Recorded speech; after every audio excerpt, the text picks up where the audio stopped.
The Pleasant Valley Recreation and Park District Monthly Meeting is now open for business.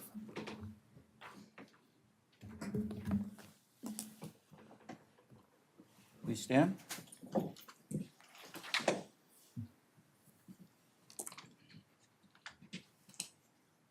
Pledge of Allegiance to the flag of the United States of America and to the republic for which it stands, one nation, under God, indivisible, with liberty and justice for all.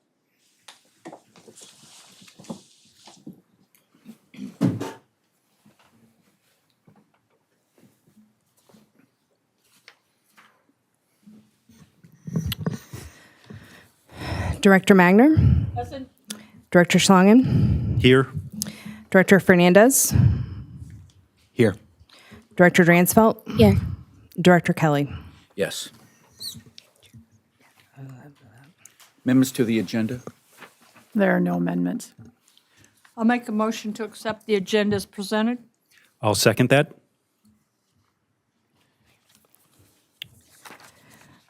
Director Magner. Aye. Director Schlangen. Aye. Director Fernandez. Yes. Director Dransfeld. Aye. And Chair Kelly. Present. Yes.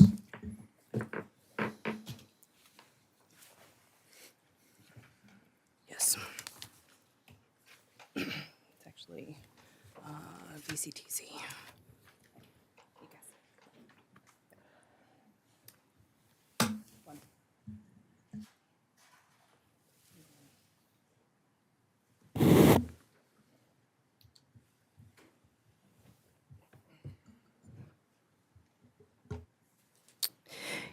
Good evening, Chair Kelly and Board of Directors. I'm here tonight to present an update of the Camarillo CSUCI to Camarillo Bike Trail feasibility study that was completed in 2025.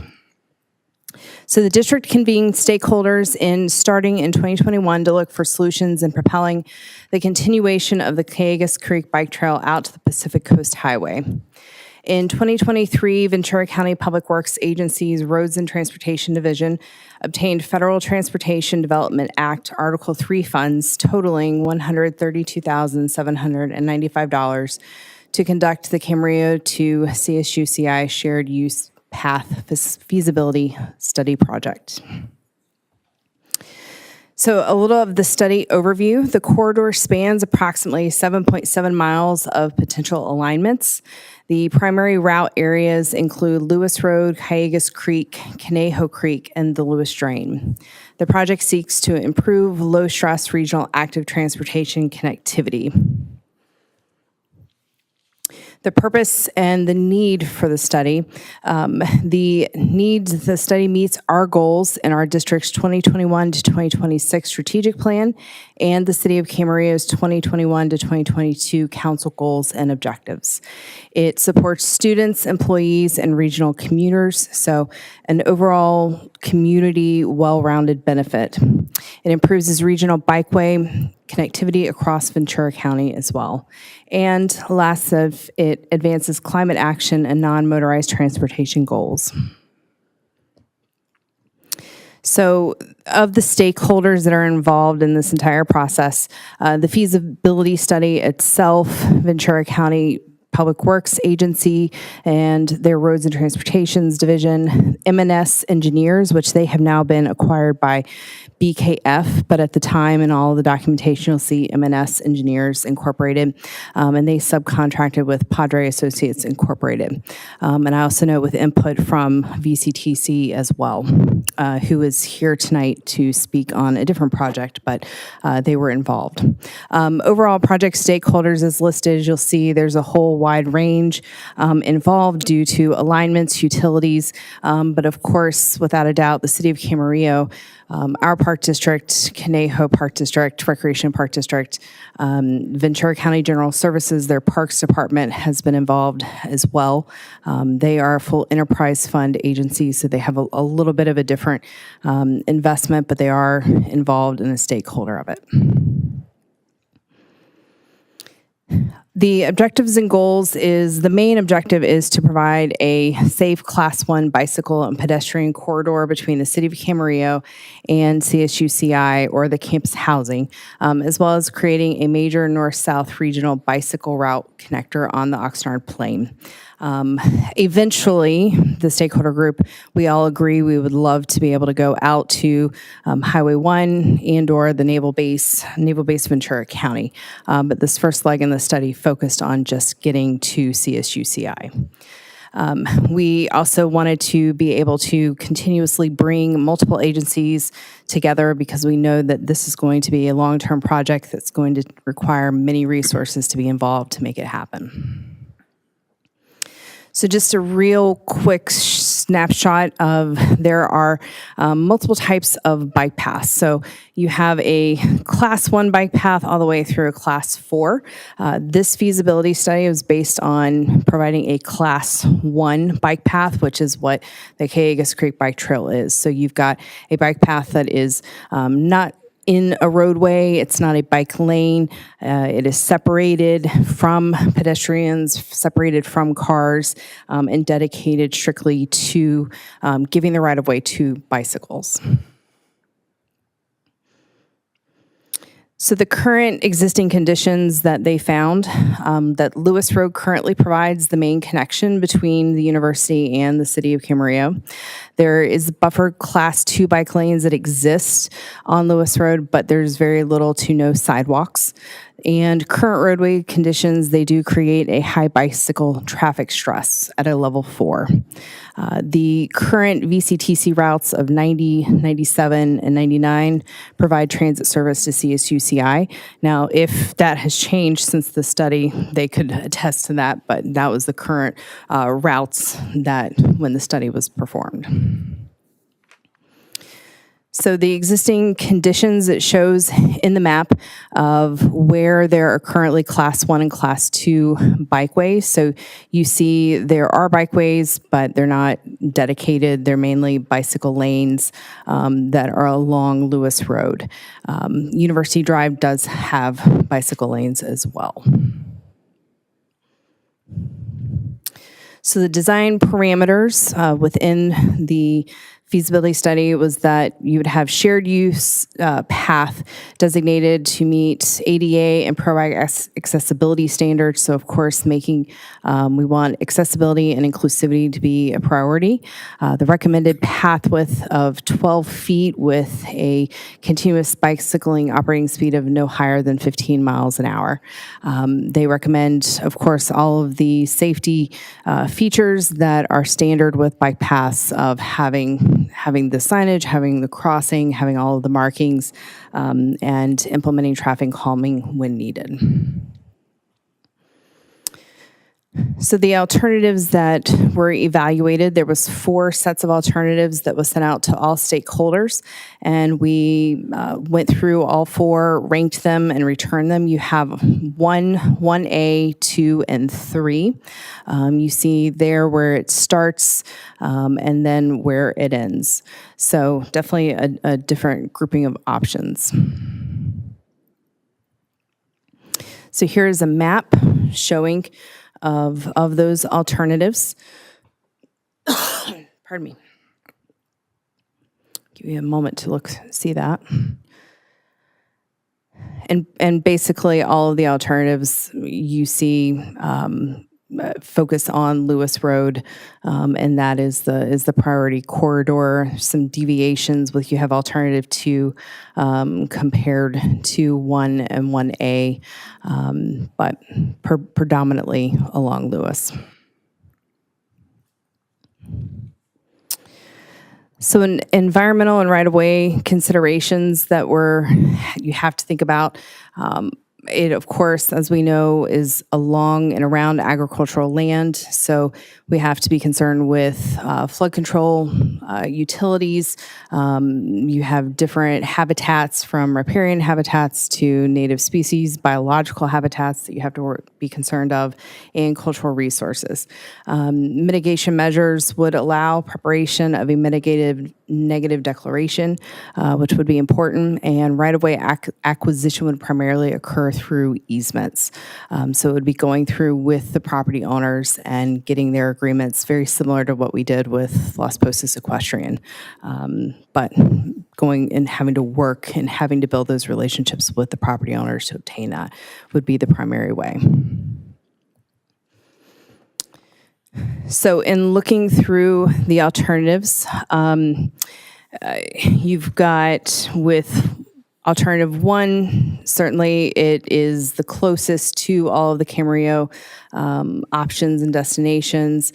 Downside, it's poor connectivity to the current bike path.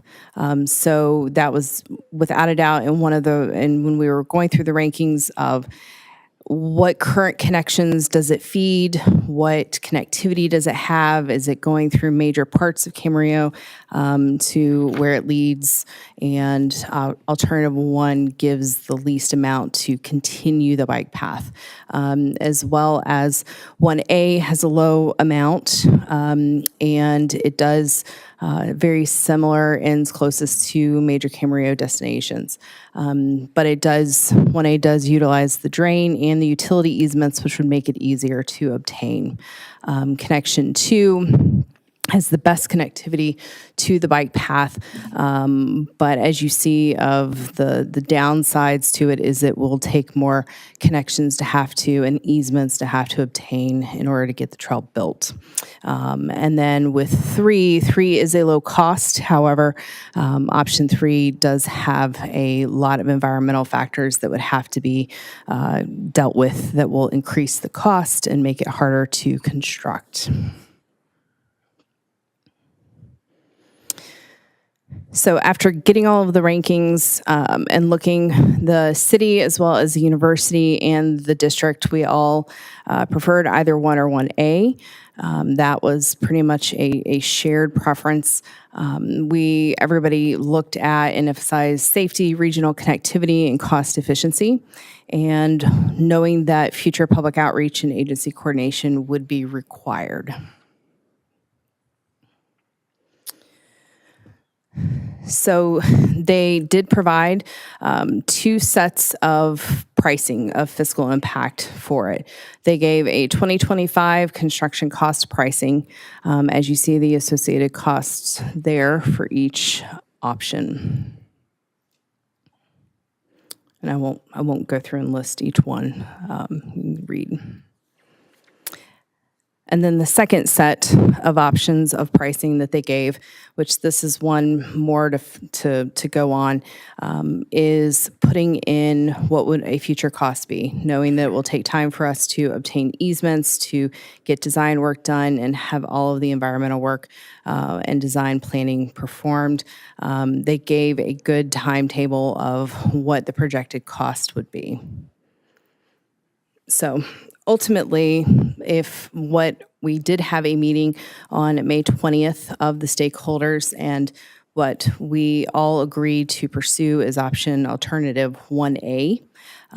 So seeing that of a 2028, which we know we're already in 2026 with no decision yet, so more than likely looking at the 2031 realistic price tag for option 1A would where we'd be most looking at.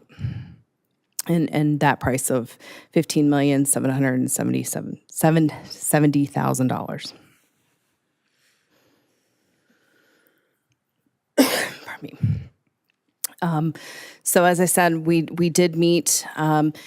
One of the biggest feedbacks that we did receive from all of the stakeholders is that of the agencies that have the capacity to perform the work and or contract of the work would be the county, but we did get feedback that they need it to be a priority from the Board of Supervisors.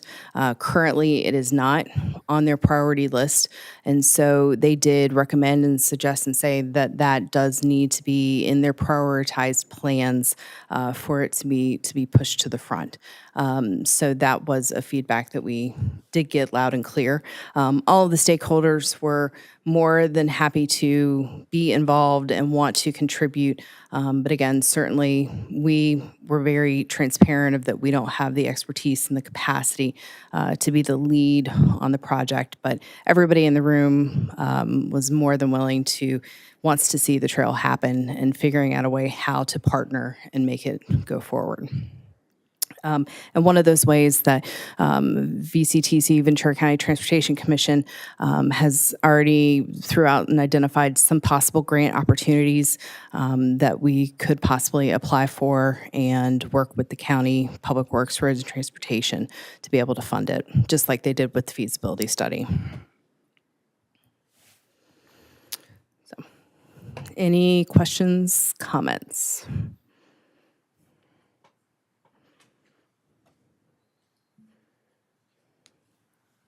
My question is about the who would be taking the lead essentially on the project. I mean, at this point, we have been the lead of pushing and getting the stakeholders together. We are not able to take a lead on funding or capacity to perform it. As I mentioned, county staff did say they feel that they have the capacity as far as expertise to be able to do that. They have the engineering staff, but they do need it to be a prioritization of their county supervisors. They need that direction, just like we would need that direction from you as our supervisors, our directors. They need it from the Board of Supervisors to be able to prioritize it. Okay, thank you. But so they couldn't go and at that moment say, we will take the lead. But they did make it clear that they have that capacity if they are given that direction. Got it. Thank you.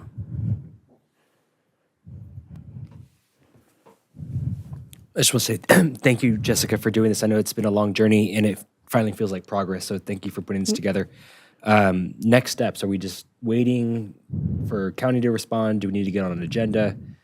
How do we keep this momentum?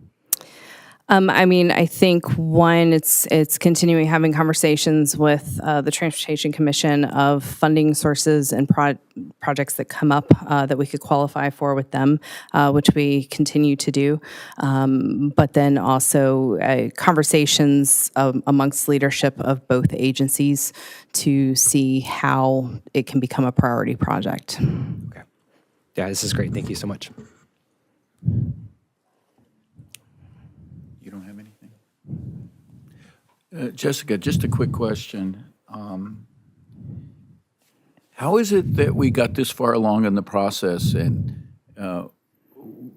we didn't know that we needed to get this prioritized by the Board of Supervisors?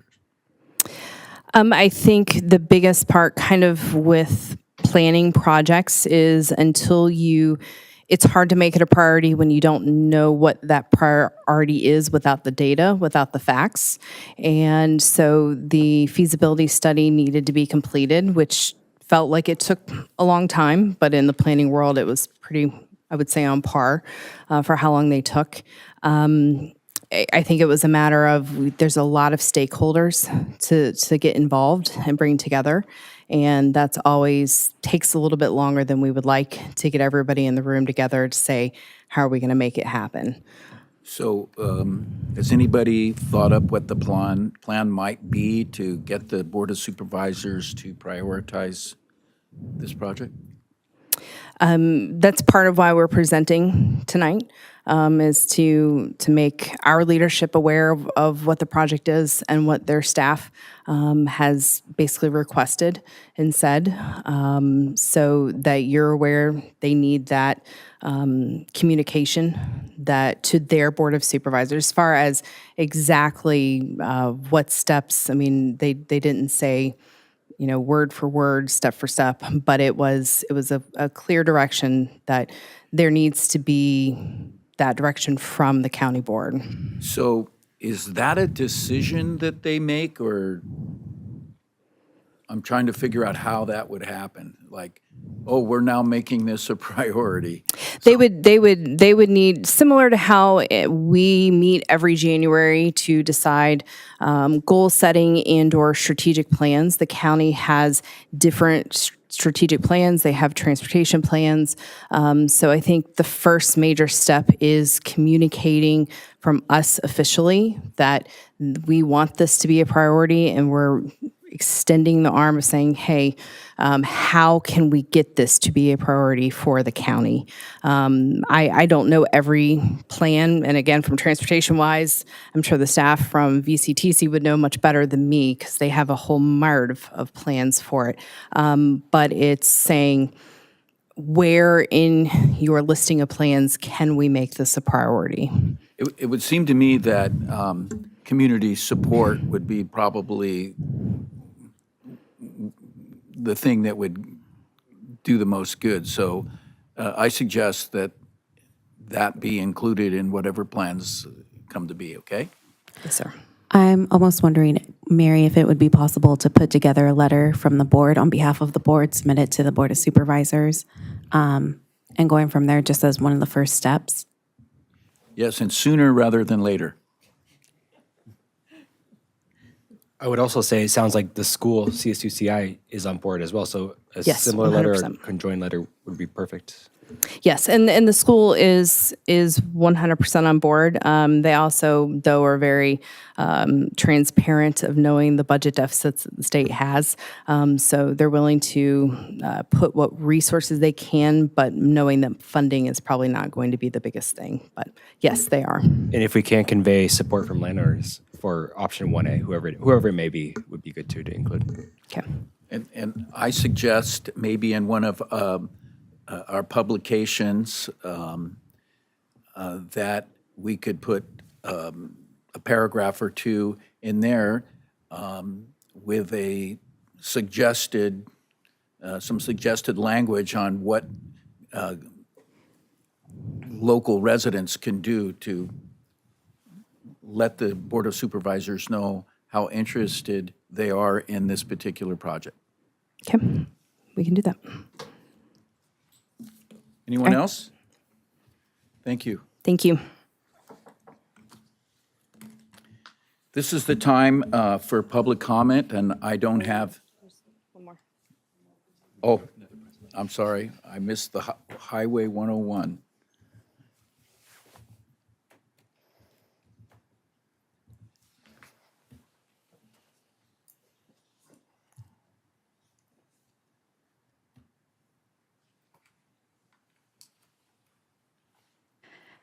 Good evening, Chairman Kelly and members of the board. For the record, my name is Amanda Fagan, and I serve as the Director of Planning and Sustainability for the Ventura County Transportation Commission, or VCTC. VCTC serves as the Regional Transportation Planning Agency serving Ventura County, responsible for planning, programming, and providing transportation services countywide. We greatly appreciate this opportunity to be here with you this evening for a brief update on the US 101 Improvement Project and coordination efforts with the Pleasant Valley Recreation and Park District. I will briefly introduce my team, then share an overview of the project and current status, address Section 4F and 6F evaluation processes, and then next steps. So here with us this evening from my team is Jeff Fromhurst from WSP, who serves as our project manager, and for this project approval and environmental document phase of the project, and Court Morgan from ICF, who is leading preparation of the environmental document. I'm also joined by my colleague Darren Peshka, who serves as our Community and Government Relations Program Manager at VCTC. So here in Ventura County, as you probably know, US 101 serves as both a regional connection and as our main street, connecting our communities with one another and serving as a critical link in a resilient transportation system. Over half of Ventura County's jobs and residents are located within the 3-mile corridor along US 101. Since at least 2013, the 101 has been identified as the highway network's greatest area of need, with aging infrastructure, no continuous alternate routes, peak period speeds forecast to drop and travel times to increase, and constraining the movement of people and goods. In collaboration with Caltrans and our local partners, VCTC has taken a regional multimodal approach to finding solutions to congestion on the 101 and to planning for the future of our transportation system. At each step along the way, VCTC has actively engaged local stakeholders and the public. The US 101 Improvement Project study area extends from Moore Park Road in the city of Thousand Oaks through the cities of Camarillo and Oxnard to State Route 33 in the city of Ventura. Through a partnership between VCTC and Caltrans, after evaluation of a wide range of alternatives, 3 alternatives were ultimately approved for further study. The no-build alternative, 1 high occupancy vehicle and express bus lane with auxiliary lanes, and 1 HOV express bus lane with auxiliary lanes and design variations. I'm skipping a whole bunch of detail on this project because I know you have a very long agenda ahead of us this evening, and I think there's a soccer game going on right now too. But at this time, preparation of a draft environmental document in the form of an environmental impact report and environmental assessment, or EIR-EA, to comply with the California Environmental Quality Act and the National Environmental Policy Act are underway. We anticipate that public circulation of the draft environmental document will occur later this summer or early fall, likely in early September. So why am I here talking to you this evening? You might recognize the green area on this map as Camarillo Grove Park. 2 aspects of the draft environmental document preparation process are particularly relevant to the district, and that's Section 4F of the US DOT Act and Section 6F of the Land and Water Conservation Fund Act. Section 4F requires protection of public parks and recreational resources. So Camarillo Grove Park is subject to protection under the US DOT Act. Alternative 3 of the US 101 Improvement Project impacts approximately 5,000 square feet in a narrow sliver of the park along the freeway. Following circulation of the draft environmental document, Caltrans, with support from VCTC, will seek a de minimis impact concurrence letter from the Recreation and Park District. And there will be more to come on this later, so this is just a brief introduction to that evaluation and process. We didn't want the first time you heard about it to be when we released the environmental document out for public circulation, so I wanted to give you a little preview this evening. Also, because the district previously received Land and Water Conservation Fund Act grant funding for the Outdoor Interpretive Center area and hiking trail, the entire Camarillo Grove Park is also subject to protection under 6F of the Land and Water Conservation Fund Act. Conversion of parkland must be mitigated through acquisition of replacement property.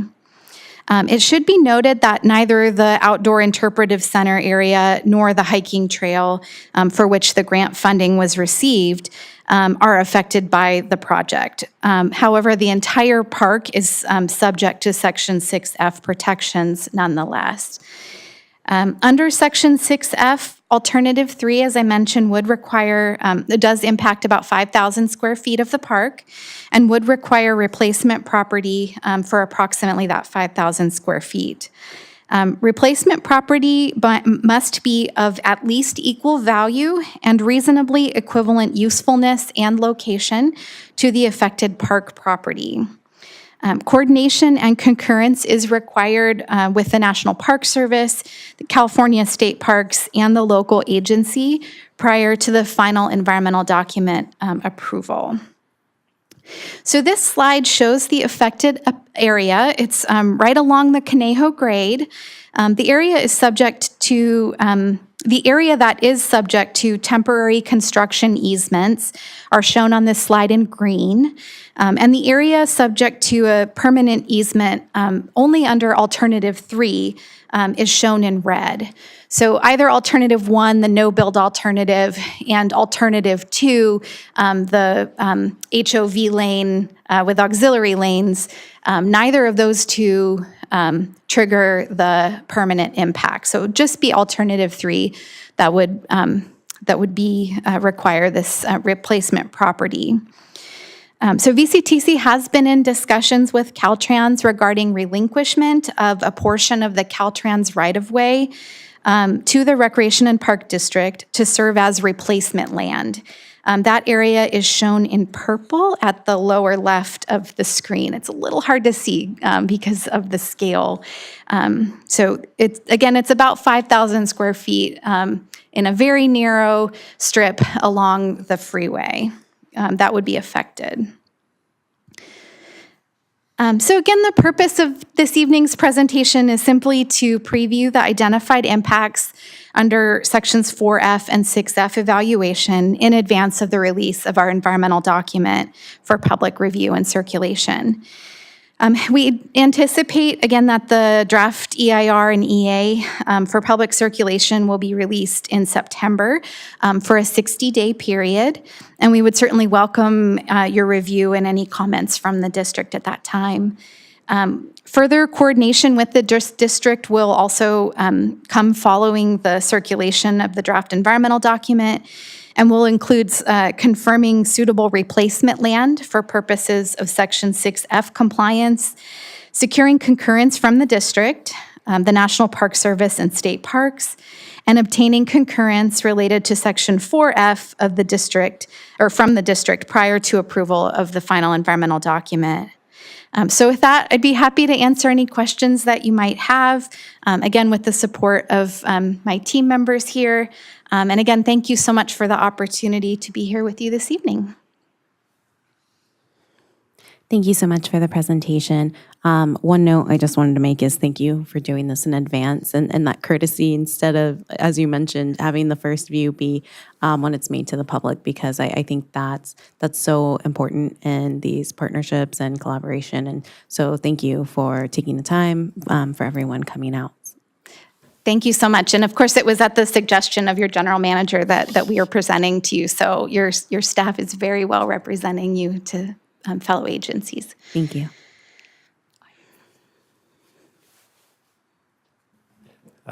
Amanda, was it? Yes. Yes, Amanda, thank you very much for coming on out and giving us this presentation. I was contacted personally about 4 years ago concerning this project. And I guess I just wanted to have a quick question on that aspect of it. Sure. On the northbound 101 between Santa Rosa and Lewis are eucalyptus trees that were planted by the namesake of our city, Adolfo Camarillo. And in that, there was, when I was contacted, there was talk about tearing them down to bring in an HOV or the other lanes. I was just wondering if that is still the case. So there was extensive evaluation done of that very area, and there are a number of trees that are still affected, but the project has taken every possible measure to reduce the impacts to trees. And I might look to Court to add anything to that on the tree side. Much of that discussion happened before I took over the project, so I'm going to ask. Good afternoon. For the record, Court Morgan with ICF Environmental. As Amanda mentioned, we're a consultant to VCTC to lead preparation of the environmental document. So that particular area is something that was, as Amanda mentioned, vetted very thoroughly. Under Section 4F of the US DOT Act, lead agencies are required to, in summary, look at ways to avoid number one, to try and avoid 4F resources, which the Camarillo Grove is, through design variations. And if it cannot be fully avoided, then to minimize the impact. So through various iterations, gyrations of the project design, which will be, it's fully discussed in the environmental document, as well as the Section 4F study, which will be an appendix to the draft EIR-EA. The design project's been designed to avoid, to the extent possible, impacts of that particular resource, the Camarillo Grove. So there has been a lot of discussion about that specific resource. Perfect. I thank you for that information. Thank you. And I might add, since you received, I'm guessing you probably received a notification as a property owner within the corridor, we will be notifying the public extensively when we do release the document for public circulation, including something like 60,000 postcards that will be sent to property owners within the corridor. So we certainly welcome any feedback during that time. Thank you. You may have mentioned it, but what was the target start date and target end date of these projects? So we are currently, so we have to get through the project approval and environmental document phase, and then we go to right-of-way and the project engineering phases. So there's still a little bit of work that has to be done after the environmental document is approved. But we're targeting completing the environmental document by the end of 2027. And we're tracking to begin the first phase of construction in 2031. And the whole project is targeted to be completed around 2040. So obviously this is a very significant 27-mile freeway project that's going to take us a long time to fund and to construct, but that's kind of a rough timeline for you. Again, thank you so much. No, I'm not done. Oh, thank you. Sorry, I didn't want to overstay my welcome. Okay. How did whoever came up with this plan, how did it arise? So it has origins in the original comprehensive transportation plan that the Ventura County Transportation Commission adopted in 2013. So during that, in between 2013 and 2018, there was a sort of initial project evaluation done that identified a wide range of alternatives for further study. Starting in 2018, we began the environmental document preparation phase. So that, again, it's a very significant project. So it's been in the project initial design and approval and environmental document phase since 2018. So we're finally about to release for public circulation. I don't think I did my homework because I don't know why this project is needed. So this project is, again, it's a long-range project to address both current congestion and other conditions of the freeway, and to account for projected future conditions, future volumes that are projected for US 101. And again, the 101 is both a sort of main street for Ventura County, connecting our cities, but it also connects Los Angeles with Santa Barbara and the whole Central Coast. It's an important roadway for us, both as for Ventura County as well as for the state beyond. So it's trying to serve the needs of the community into the future. Can you go back to the screen where it had the choices? The alternatives. The alternatives, I think it was.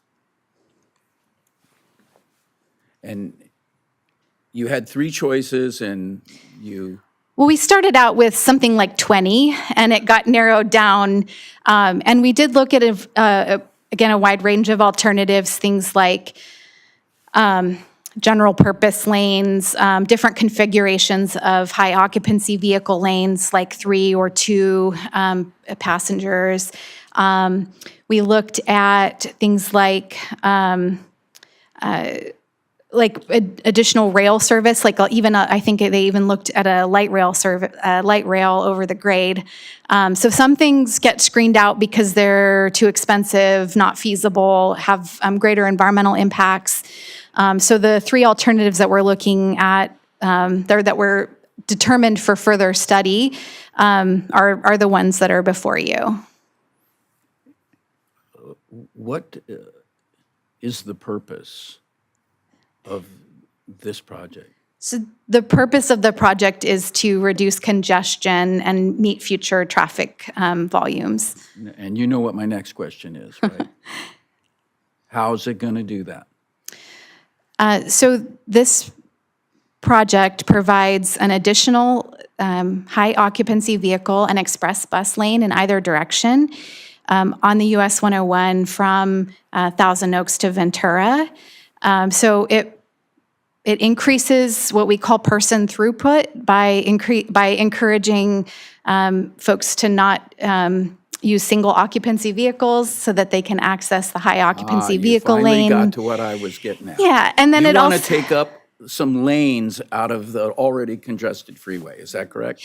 No, it would be adding an additional lane. It's not replacing one of the existing lanes. The proposed project, it widens the freeway to add an additional lane that would be for high occupancy vehicles and for buses. So how are you going to do that on the Conejo grade?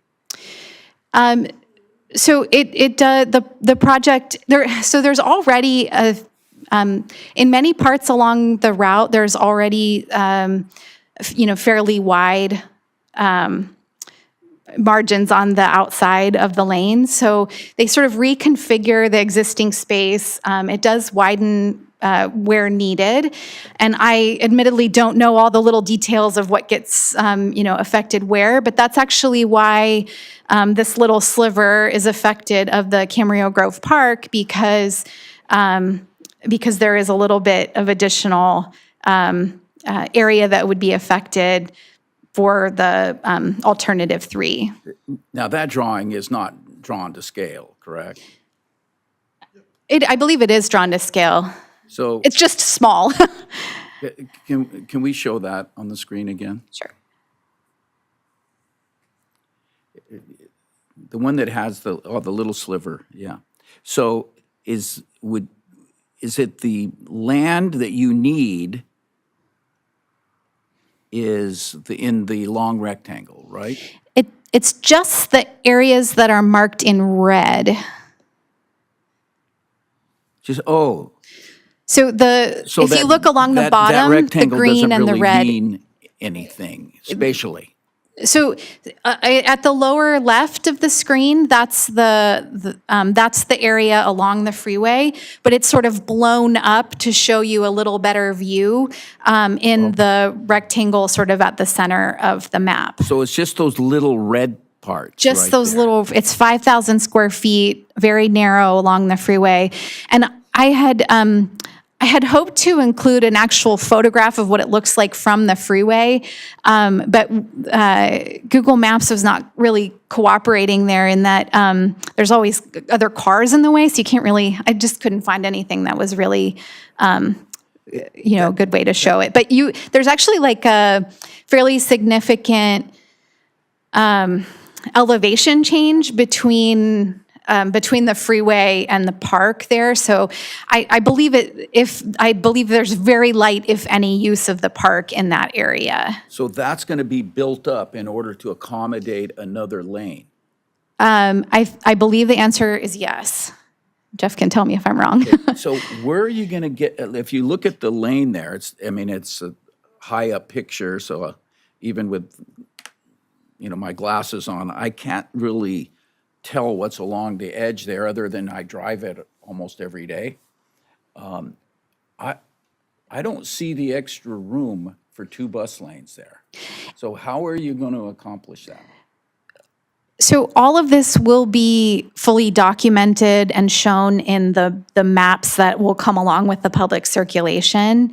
So it's hard for me to describe it, and there will be some shifting of lanes. But there's a team of engineers and planners that have been working on this since 2018 to try to figure out how to make it all work. And that, again, it's hard to communicate in this setting, but So you're just here tonight to just tell us about this. this is simply a preview. We didn't want you to first hear about it when it came out in the public circulation. So you're giving me plenty of good questions to practice for when I start going out to all the city councils Well, the reason that in I'm September. asking these questions, I'll just tell you, is the last time we had work on the 101 by, I think it was Caltrans. Are you working with Caltrans? So yes, absolutely. Caltrans is the owner of the freeway. We're simply the project sponsor. The last time they did a job was when they put the bridge out on the way to Ventura. And they spent,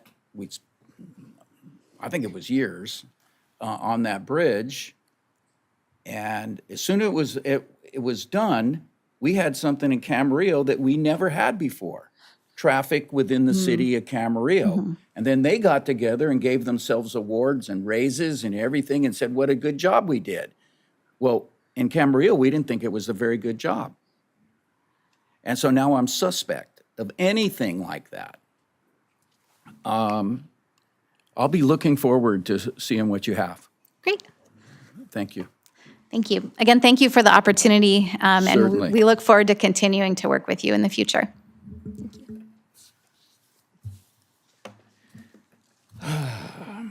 Now it's time for public comment. I don't have any cards. Is anyone in the audience tonight that would like to speak to the board? You have 3 minutes, and if it can only be a non-agendized item. If it's on the agenda, you can speak when we bring it up. Okay. Just, if I forget, raise your hand or something. Send up a flare.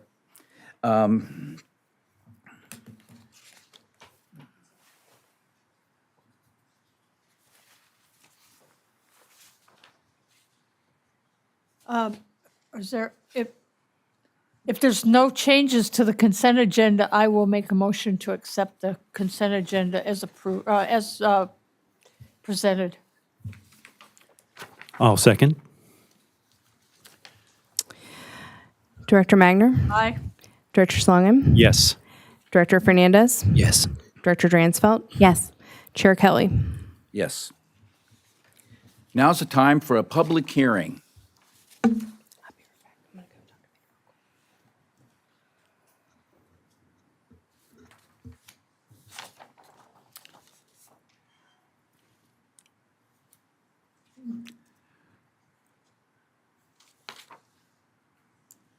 I'm just reading it, just a second.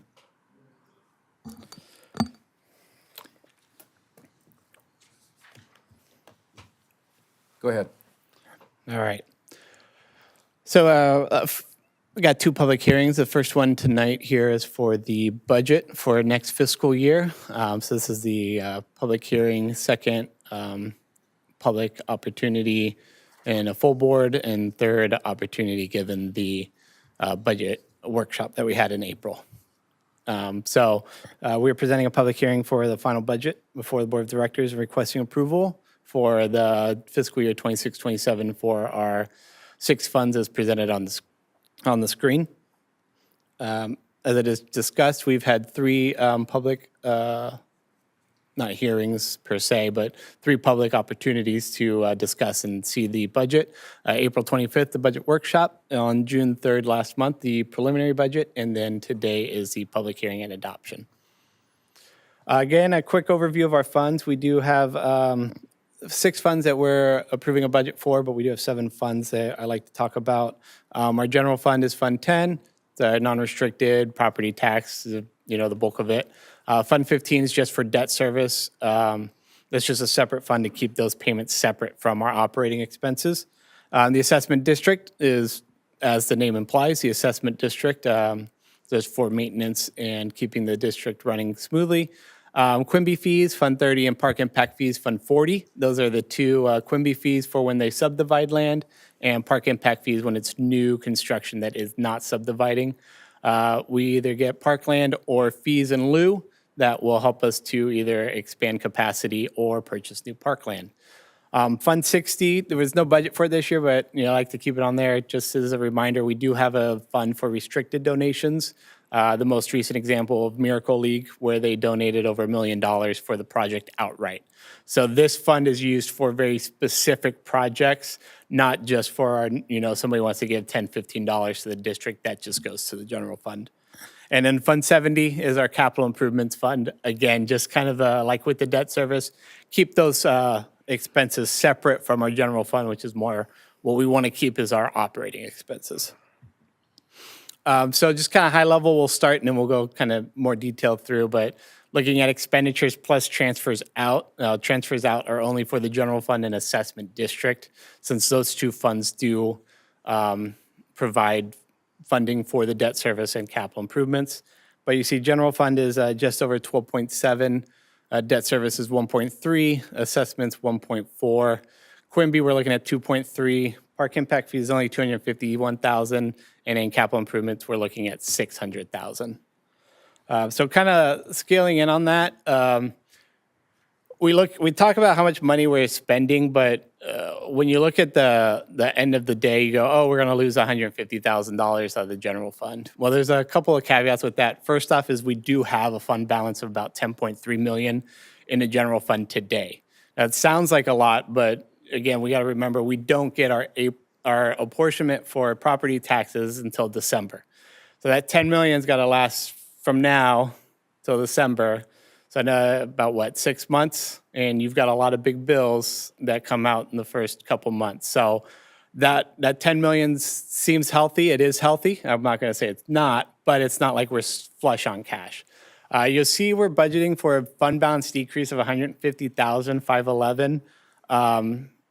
There is a planned drawdown of designated projects money of 160,000. So that's cash that we have on hand from some COVID stimulus money, and we're trying to spend it. So while it looks like we're going to be decreasing the general fund, which we will, it's $160,000 of one-time cash that we're going to be spending. So if you're just looking at kind of our revenues and a tax apportionment, we're really going to increase our operating general fund balance by just about $9,500. And just a note with that, if you look on the budget overview, I dropped the typo. I did for the classes, I was 5,000 short. So on the budget overview page, which is the second page, you'll see that it's not 150,000 decrease, 145,000 decrease. But if you go to the fund itself, that is the correct numbers. I believe that's page 7. You'll see on the bottom of Fund 10, it is 150,000. So I did want to highlight that. Director Dransfeld did note that there was a typo and a misstatement there. And it's just on that budget overview page. The rest of the numbers are correct. So then fund balance transfers, again, what we're doing is we're moving fund, revenue comes into Fund 10, Fund 20, and we move it out to Funds 15 and 70 because, again, we want to keep our operating expenses in their own fund, debt service in their own fund, and capital in their own fund, because sometimes these funds, self-reliant, capital improvements, you might budget for $600,000 for a project, it might take 3 fiscal years. It's better if that's in its own fund instead of your operating fund. You've always got these big drawdowns of the fund balance because you've had this long project. And then this is our total expenditures, non-one-time funds. So this is kind of our operating, this is our debt service and our capital improvements. Now, it's technically not all operating funds, as I've just said, but this is the money that we need on a year-on basis to kind of do all the projects, pay all the bills, do the operations that we want to do. So you can see in 24-25, it was 12.6 million. This year, we budgeted for 14.3. And then our current budget coming up, we're doing a 14.3 again. So the reason why there's kind of the same budget year over year is, again, those capital projects that rolled into 1 year from the prior year, and then once those are done, that doesn't roll over again to the next year. And then our cost recovery. So the caveat with this, and we only consider for cost recovery, we don't look at the Fund 15 and Fund 70 spending. We don't count debt service, we don't count capital improvements as cost recovery, because again, those are non-operating expenses. There's different theories on it, but for our cost recovery, we don't account for those. You'll also see that Parks is its own department. So where, you might have water, maintenance, to do aquatics, you have to run the pool, there's heating, there's chlorine. Those funds sometimes are in the Parks Department. Now, because we have the own Parks Department, how much are we spending on facility maintenance to set up classrooms for camp? How much are we doing for special events? How much does the parks need to go out and set up? So these total expenditures are just looking at direct costs and admin overhead for those departments, with Parks being its own thing. So your cost recovery being for each department what it is. At the bottom there, we've got total general fund plus the assessment expenses. And the reason we do that is our assessment is about 1.3 million. That is necessary operating money. If the assessment district went away, that 1.3 million is money that the general fund would have to absorb. So when we're looking at the district-wide cost recovery, we want to include those expenses, taking out the debt service part, to look at what is the district as a whole for our operating of about 12.8 million. The revenue we generate that's not tax apportionment is only 2 million, which gives us about a 16% cost recovery district-wide. As a reminder, NRPA study from a couple years ago said the average is somewhere around 23 to 25%. So we're still about nine points below where we'd like to be. But we have made improvement significantly from about 4 years ago where we were at 9%. So we have made some strides. So moving on to some of our highlighted accomplishments. This is our 5th year of our 5-year strategic plan, and we've been working through another 5-year. So we'll be bringing that back in a couple months. We've adopted a multi-year capital improvement plan last year, and we continue to build on that. We're continuing to reduce our CalPERS unfunded liability balance, and we're continuing to increase our offered programming. So we're growing the district, we're offering more to the residents, and we did complete 8 capital projects this last fiscal year. Looking at next year, our challenges, slowdown of property tax revenue. Again, Camarillo had a lot of new home construction in the last 4 years. We've got the Williams homes, we got the Springville development, we had the apartments off of out by the Roxy, and then some building out at the university. So that all added brand new homes to the property tax. So this is a good for us for our property tax revenue.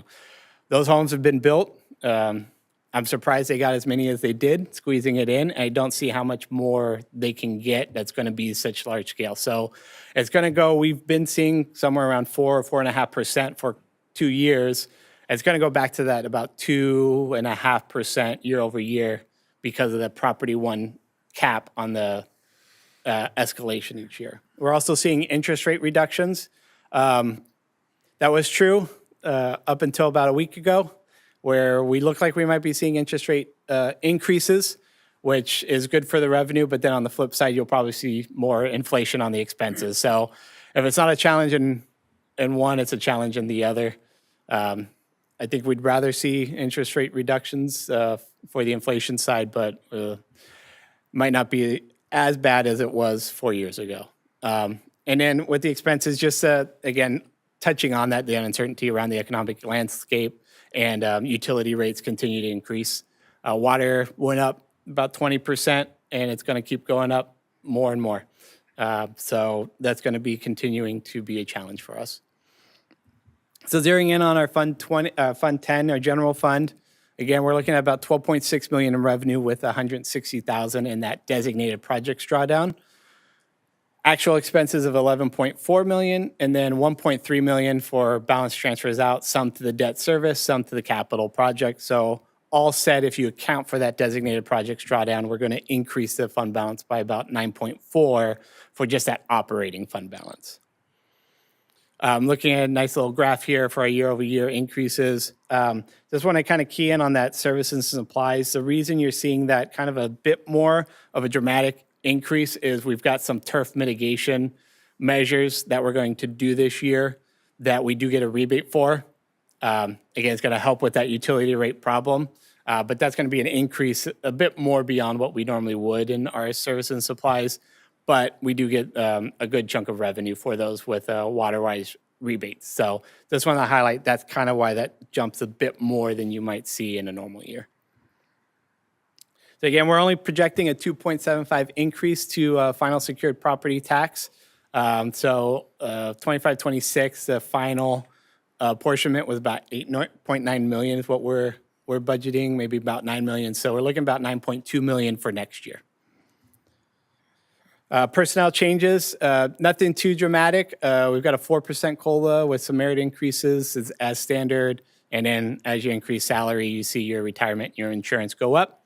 I would like to point out CalPERS is only going up 6,000, which in a relative scheme, we've seen 50, 60,000 in some year over year. So again, those additional payments we've been doing for the last 3 years, this is what we've been working towards, is that year over year increase isn't 40, 50,000, it's only 6. So that's a really good number for an unfunded liability increase. So looking at Fund 10 from our different departments, you can see the district-wide, our budget's going to be just under 1.1. Administration's about 3.5.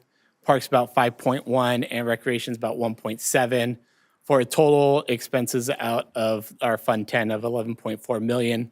Again, part of that increase is the increase in turf mitigation we might not otherwise do if not for the rebate. Looking at Fund 15, this one's a quick one. We're going to be transferring in $833,788 from General Fund 10 and $524,084 from the Assessment District. And that money will be used to pay for the COP debt for PV Fields of $752,000 and then $605,000 for the lease purchase agreement for the solar panels, HVAC, and car chargers.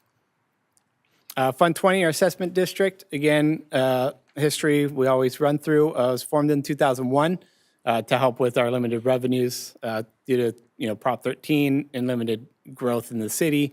It's created to improve park maintenance, fund future maintenance needs, and fund capital projects. Fund 20 itself and the district side for the budget was formed in fiscal year 2015-16. For this coming fiscal year, it's a 3% increase, which is a $1.47 on a single family home, which is a full benefit. So the tax is going to be $50.46. And then the different housing types do have a smaller portion of that. And then depending on where you live is also a smaller portion as well. Looking at the year over year, it's kind of your standard, a 3% increase pretty much across the board. Transfers out, we leveled that down just a bit, again, to try and coincide with what the first payment is principal plus interest, the second payment's just interest, and that one comes out of Fund 10. So looking at the overall summary, we're budgeting for about just under 1.5 million in total revenue, 930,000 in expenses, and then the 524,000 in the transfer out for the debt service for the COP, where we're going to see the fund balance increase about 6,000. Our Quimby fee, Fund 30, again, the Quimby Act from 1975, when it's a subdivision of land, new homes, new people coming to use your parks, either the developer has to either build a park or give a dollar equivalent to the local city or park district to either increase capacity by building new facilities, expanding facilities, or building a new park. We have to show a reasonable relationship, and they have to be used within a specified radius. Now, the city specifies the radius as the whole city, so we do get to have a little bit more leeway with our Quimby projects. So currently, projects that we have on the board, Freedom Pickleball, we budgeted 1.4 million. We've spent about 730, so about 670,000 left on that. The community center classroom enhancements, we budgeted 244, spent 206, about 37,000 left on that. Multi-generational center, we'll have a future discussion and 2 items on that. And Freedom Park ADA bathroom is in progress, so we've spent 47,500 with 452 left. New projects for next year is going to be the design for Dos Caminos Park, coming from the Somas Ranch Phase 1, and then the aforementioned carryover projects as just discussed on the prior slide. 40, 50, 60, Community Development Block Grant is a kind of defunct fund, but again, we just kind of sit it there. Park impact fees, we're doing allocate 250,000 for Bob Kildee Playground, which will supplement the general fund 300,000, so that project's going to be 550,000. The reason we're doing park impact fees is because our intention is to grow that playground, take out some of the turf, and make the playground bigger. So making it bigger will increase the capacity of that playground. And in Capital Improvement Fund 70, and you can kind of see our 3-year actual. The reason we kind of dropped off in the last 2 years is debt service for the solar project. However, not this coming fiscal year we're budgeting, but the fiscal year after that, we'll be able to see those payments for the energy lease purchase agreement should come down from the 600 to about 220,000. So then that 400,000 that will free up in the next fiscal year, we can put back to actual new capital projects, which we'll discuss in our capital improvement program next public hearing. So these are the projects. We're going to expand Bob Kildee. And again, you see that little stretch of grass that's around that semicircle on the right. The goal is to kind of take that up and make the playground bigger and go out into that space. So a little bit of turf mitigation to reduce utility costs, and then a bigger playground at one of our most used parks, so more kids, more adaptability. The goal is 100% inclusive playground. So it's really going to be able to service more. We're going to do a resurfacing of the tennis and pickleball courts at Bob Kildee. We're going to do some AC split units for a senior center and aquatic center offices. During the summers, those places get quite hot, so we've got to mitigate that. And then purchasing a new fleet vehicle. So cost estimates, again, the playground is 300,000 from general fund, 250 from park impact for a total of 550. Pickleball is going to be 100. Pickleball and tennis court is 120,000. 40,000 for the fleet vehicle. 13,000 for the aquatic center AC. 7,000 for the senior center AC. And then to top it all off, a $30,000 emergency fund, just for those situations where something breaks and we just need to fix it. And then carryover projects as a Freedom Center refurbishment, which also we have a discussion of tonight, but we're going to bring about 90,000 over on that. So at this time, it is recommended the board adopt resolution number 814, approving the fiscal year 26-27 budgets for the 6 funds listed on the screen. Any questions? I just wanted to say thank you. I know we had our discussion earlier, so, and then also from last time, including the asterisk on the cost recovery, just for that clarification. And yeah, thank you for including that in your presentation, some of the notes that we talked about earlier.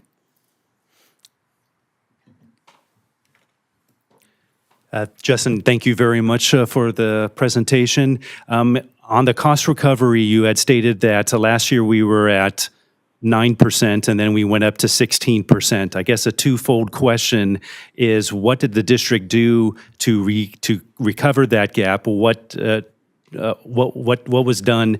And you also had mentioned that you would want us to get back up to about 25%.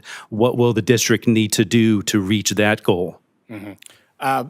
I may have misspoke. So it was, I think in 2022, when we did the first cost recovery, we were at 9%. So it's a 3 or 4 year. And the way we were able to close that gap is we did the 522 increase on our fee schedule in 23, 24, 25, as well as looked at some of our programs costs. Camp costs went up a bit. So kind of slowly, incrementally increasing those fees. At our last board meeting, we did approve a 555 for the next 3 years. So it's not a compounding 555, so I think we were a little confusing about that. So it's a 15% increase in 3 years to the cost it was last fiscal year. But instead of doing it 15%, we do a 5%, 5%, 5%, rounded to the nearest dollar. So it's a 15% increase from last year's rates. But those are the small things that we can do to kind of inch that closer to that 25%. We'd be happy with 23. I mean, we're happy with 16 considering we're at 9. But I think, again, as we're seeing these utility costs go up, if you look in the budget, water is at almost $1.1 million. And this fiscal year, it's looking like we're probably going to spend 95% of our budget of $980,000, and that's with rain. So any year we don't have rain, that water budget's probably not going to be enough. So that's why we try to keep slowly and incrementally increasing our costs, is to get that recovery up to that 23-25%. So we know we have that extra room, since we aren't going to see those continued increases on the property taxes, because again, we've benefited from all that new construction. But if there wasn't new construction for the last 3 years and we were only seeing 2.5% instead of the 4%, I can tell you the budget would be a lot tighter than it is right now. So that's why that 23 is still our goal. Thank you. Yeah. Is that it? That's all I got.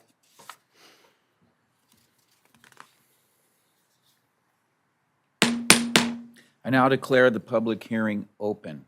Members of the public are now invited to provide comment only towards the district's budget for the 26-27 fiscal year. Are there any members of the public that would like to speak for approving the budgets? You have 3 minutes to address the board if you do.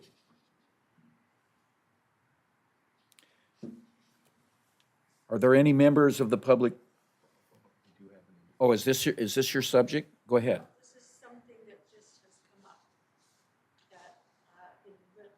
I can't hear a word you're saying.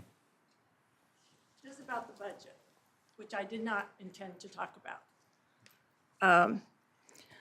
You talked about wage increases of, I think you said 4% or. Yes, it's a 4% COLA. Yeah.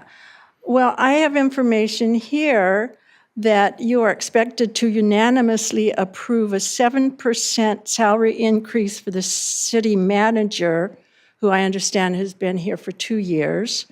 It says this is an extraordinary increase, will push his annual base to $349,000 with additional $213,460 in benefits, which brings it up to $562,565. 7% is a great deal more than 4%, and he's been here 2 years. I assume there's been some review as to why this is justified, but I'm in sorry, not, we're the park district, we're not the city, so the city manager is not in our budget. okay.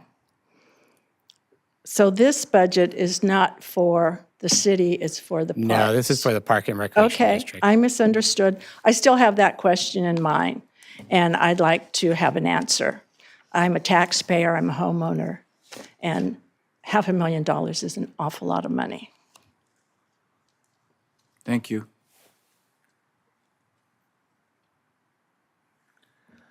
Are there any members of the public that would like to speak against approving the budget? You have 3 minutes to address the board.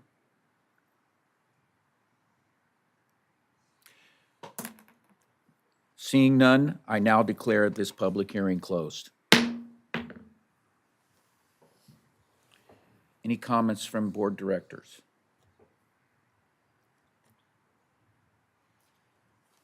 I'll make a motion to adopt Resolution 831, adopting the 2026 or the 2027 fiscal year budget. I'll second. Director Magner, Aye. Director Songin, Yes. Director Fernandez, Yes. Director Dransfeld, Yes. Chair Kelly. Yes.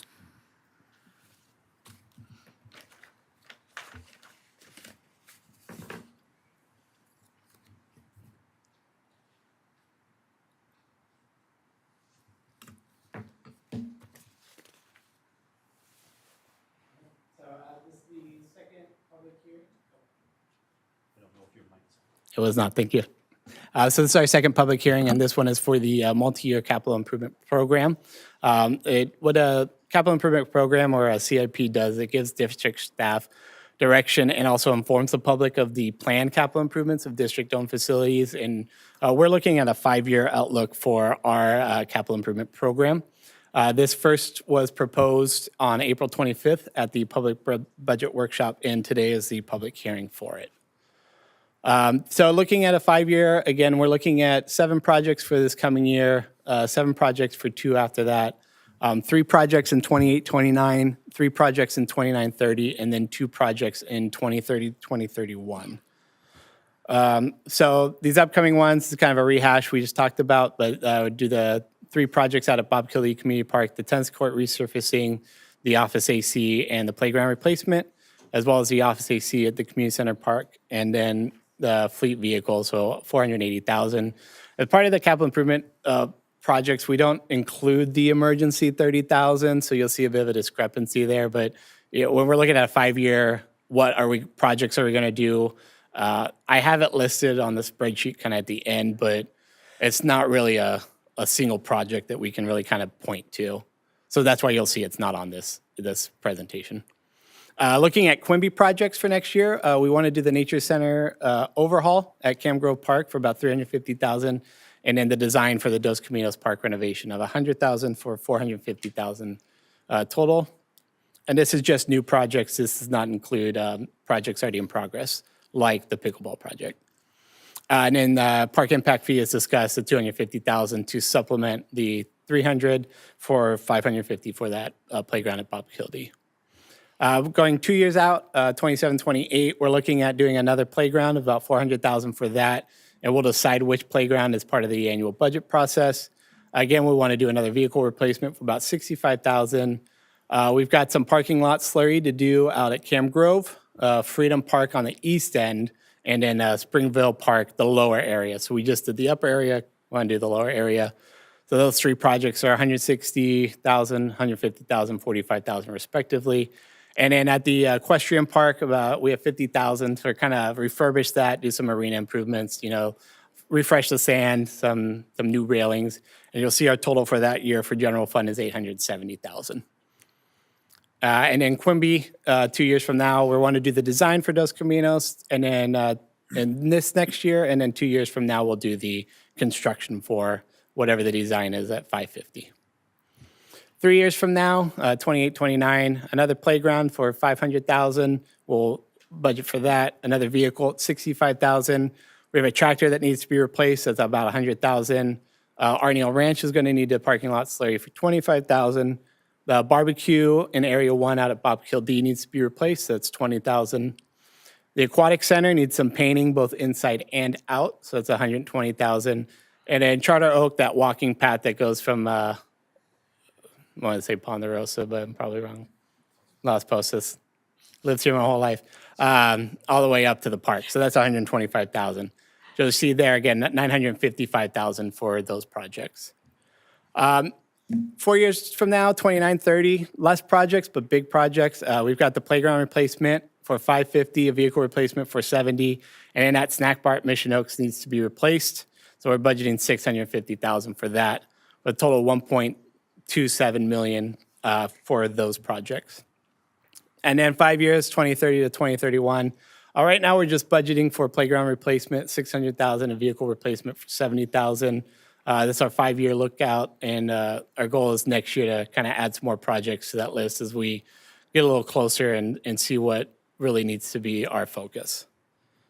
So our average per year spending is $1,099,000 for new projects, and then we also have $577,011 for the debt service. So if you count the debt service as a version of capital spending, which I like to, is we'll be spending about $1.5 million on capital projects, either new projects or paying debt service. And it is important to note that the CIP is a guiding document, much like the budget. What we approve today does not mean we have to do, and there can always be a change as we bring this back every year to review, update, and assess. No direct fiscal impact of adopting the multi-year CIP. Again, if there's a year where we need to scale back or add more, we can do that. So this just helps us guide our budgeting process. Meets our strategic plan 3.1A, which was to update the capital improvement program. Thou has recommended the board adopt resolution number 814, approving the multi-year capital improvement program for fiscal years 2027 to 2031. Any questions? One question on the, for the COP, do we need to notate that it comes out of Fund 20 from the interfunds instead of the general? I had that note in here. I wasn't sure if it is. Not on the CIP. It's more just as a reflection of prior spending that is capital related. So it doesn't look like, oh, why aren't we spending more? It's like, well, the PV Fields was a big capital investment, and so it does us a disservice to not say, hey, we did build a $15 million field and we're still paying it off. Got it. But yeah, it doesn't denote where the money comes because it's just as a reference. It's just okay. And then for the emergency fund repairs, what is that?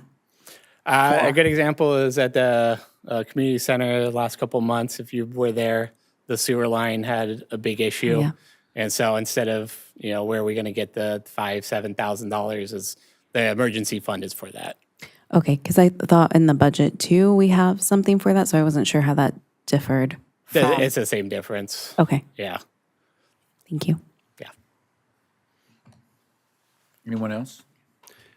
Justin, thank you again for the presentation. At our last CIP meeting, I had brought up due to safety concerns at Camarillo Grove, the picnic areas, that as Matt and Nick were giving Director Fernandez and I a tour of some of the parks, that was one area that, again, due to safety, with tree roots up and ending the ground, making it a tripping hazard, as well as old picnic tables and rust and other things.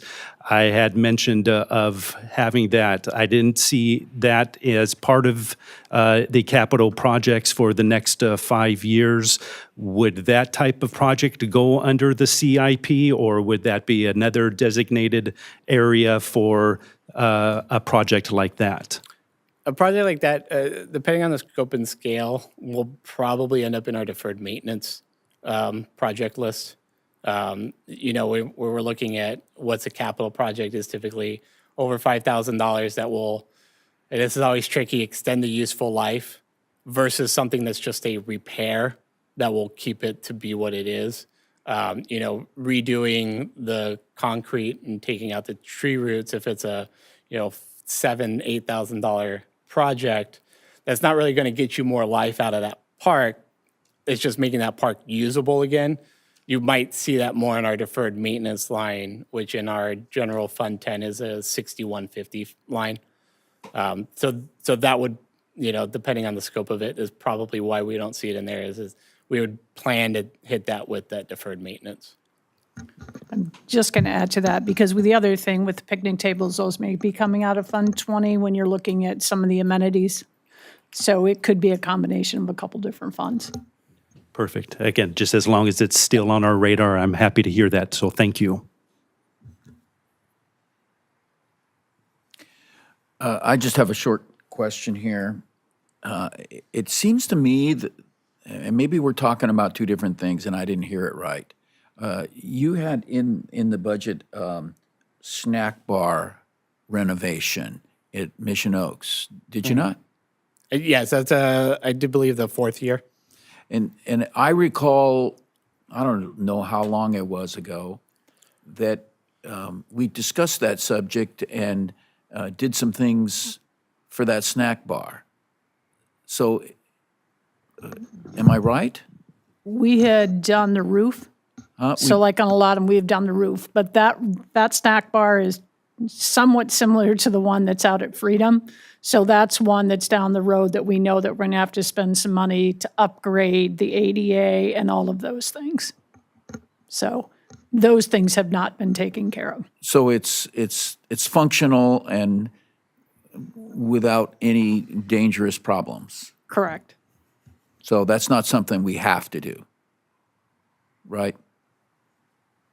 I'll let Mary field this. I would say currently that is true, but it's part of that's on our list as well, because we need to update the ADA and do all of those kinds of things, just like we need to do at some of our other facilities. So, Well, we'll talk about that when the time comes.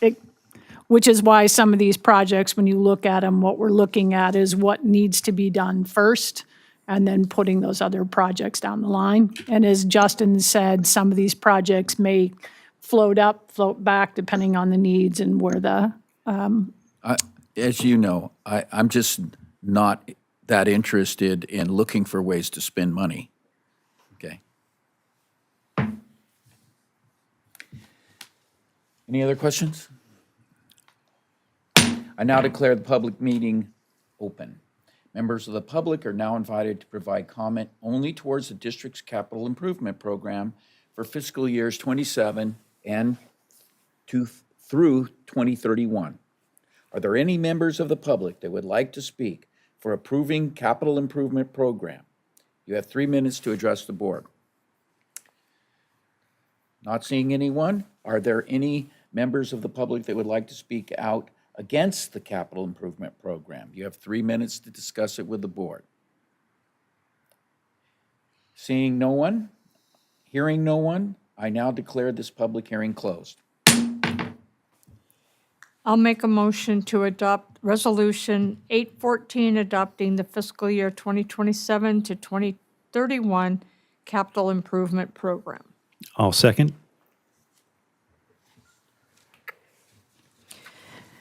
Director Bagner, Aye. Director Schlangen, Yes. Director Fernandez, Yes. Director Dransfeld, Yes. Chair Kelly. Yes.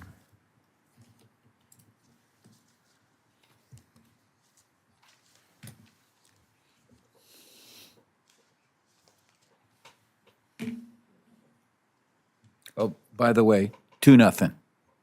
USA. Spoiler alert, if you were planning on watching it. All right.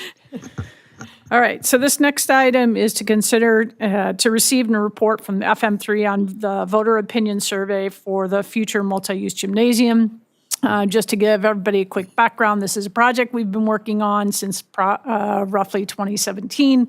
As part of this, we've gone through multiple iterations. We've stopped, we've started due to COVID. We got going, then we, so anyway, as part of this moving forward, we kind of looked at the program knowing how expensive this project was.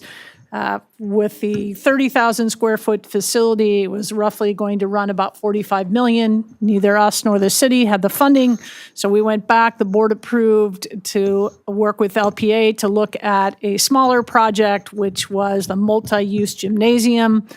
We've been working on that and marketing it, having conversations for about the last year to look at, knowing that it would have to go out for a tax, knowing that the district does not have funds to be able to support this project on its own. So with that, we hired FM3, and Richard's here tonight to talk about the survey, the opinion survey, and where that stands. So with that, I will turn it over to Richard. Thank you, General Manager. I want to thank the board chair and the directors for inviting me to present the results of your voter survey. We conducted the survey between May 26th and June 4th of this year. We interviewed a random sample of 421 Pleasant Valley Recreation Park District registered voters who are likely to vote in a November 2026 election based on their past voter history or if they've recently registered to vote. For questions asked of everyone, the margin of error is plus or minus 4.9. In some cases, in order not to have too onerous a length of survey with your voters, we took a random portion of the questions and asked half the sample and another random portion, the other half, and there the margin of error is a little bit larger at 6.9. We contacted folks by telephone, email, and text, And it was a dual mode survey, which means a random portion of the respondents took the survey on the telephone, a random portion online. In fact, 47% took it on the telephone and 53% online. We've had the privilege to work with your district in the past, and in one or two instances, I will be showing you some track data from the previous survey to see if there's been any change over time. We offered the survey, of course, in English and Spanish, of which 6% of the respondents opted to take the survey in Spanish. And if you're very quick on math and notice something doesn't quite equal 100%, I attribute that entirely to rounding. Before I get into the ballot question and looking at the viability of the measure, I wanted to sort of set the context. So we began the survey as we did in 2024 by asking if they thought things in their area were generally headed in the right direction or off on the wrong track. So I can assure you the reaction with the right direction, wrong track, or they volunteered, they didn't know, really doesn't have a lot to do with the district, but just their general sense and mood. I will remind you that the survey occurring in May and June of this year means gas prices were at $6 and $7, maybe $8, depending on when you fill up or where you fill up. And there's certainly, in general, concerns depending on the community about not only affordability of gas, but having done some research in this area, I know the cost of housing is a big deal here, and of course, groceries. Concerns about transportation, most notably the traffic on the 101 is an issue, and regardless of whether the crime has gone up or down in a community, typically the perception is property crime is going up, and perception is reality. So that partly explains why there's been a sizable dip since 2024 in the right direction. But that sets the context for asking for potentially support for a revenue measure.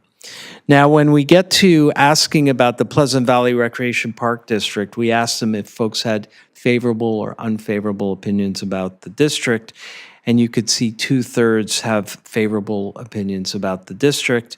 Only 9% say somewhat or very unfavorable, and 22% have either never heard of your district or have heard of it but don't know enough to offer an opinion.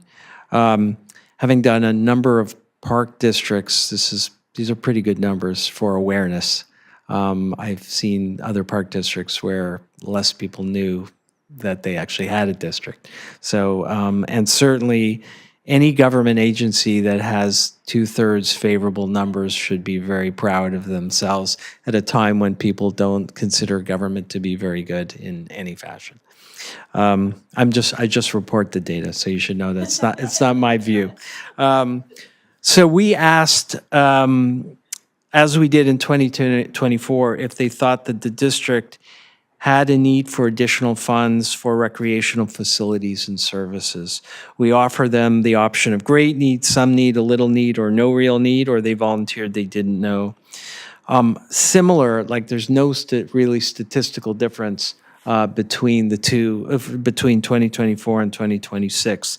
Only about 1 in every 2 perceives there's a need for additional funds, with a very modest 15% that say great need. Considering if you were to deliberate and decide to place something on the ballot for voters to decide whether to raise their taxes or not, the threshold would be 2/3. It's a very daunting task that most people, or only just 1 in every 2 think there's at least some need. And that number would clearly have to increase because there's a strong correlation between perception of need and willingness to fund any kind of measure. But nonetheless, we moved into the portion of the survey about the potential revenue measure. We worked with your staff, which, by the way, I've had the pleasure to work with for a number of years. Never have I seen a more dedicated group of staff who really care about the district. And call me up a lot to ask a lot of detailed questions so we can figure out every single angle. And I don't charge by the hour, so I'm always happy to get the calls and enjoy working with them. So based on your needs, we tested a 2.6 cent per building square footage annually, which would provide about $1.75 million annually for the project. We drafted the ballot question, and your legal counsel reviewed it to ensure that it was legal. It wouldn't make sense for me to test something that wouldn't be viable on a ballot. How did we get here? Well, we worked closely with your staff to understand the board priorities, to understand your project, and also to consider the priorities that the voters communicated in your last survey, because you'll certainly want to match between those two elements. You'll notice that we tested a lot of sort of pithy little phrases about the project. At the end of the day, if you were to move forward, the ordinance would have a detailed list of the project and what it would be part of. But because we're restricted legally by 75 words, there's only so much we can include. So we're going to shortly show you a list of these pithy items isolated to see what the priorities of your communities are, to really understand why they're either supporting it or not supporting it. So we read that ballot question that I just showed you if someone was on the phone, or they read it if they were online. And we said, if there were an election today, would you vote yes in favor or no to oppose? So considering that this is a 2/3 plus one measure, on the initial vote, when we combine the definitely, probably, and if they were undecided, we asked them, well, would you lean yes or would you lean no? If they said yes, we'd put them in the yes camp, no in the no camp. So on the initial vote, it's 47 yes, 44 no, and 9% undecided. And so if the margin of error is plus or minus 4.9, let's say 5 for simple math, and everything goes in the direction of the measure, if I were to add 5 to that 47, on the high end, the measure would get 52, and at the low end, it would get 42, far below the threshold, at least just hearing the ballot title and summary. I also want to point out that definitely yes is extremely modest at 21% for a 2/3 measure. I have rarely, if not, I've been doing this quarter of a century. I can't remember a time where a 2/3 measure started out at 21% that low. Typically, at worst, it's in the mid-30s or high 30s, and it moves up. And you'll note that the definitely no is at 29%. So kind of like a 3-to-2 ratio of definitely no to definitely yes.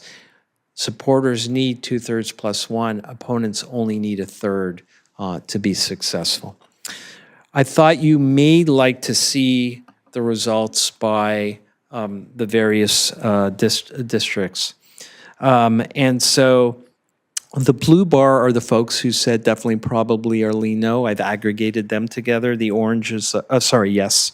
I've aggregated the no. The orange is definitely, probably, or lean no, and the gray are the pure undecideds.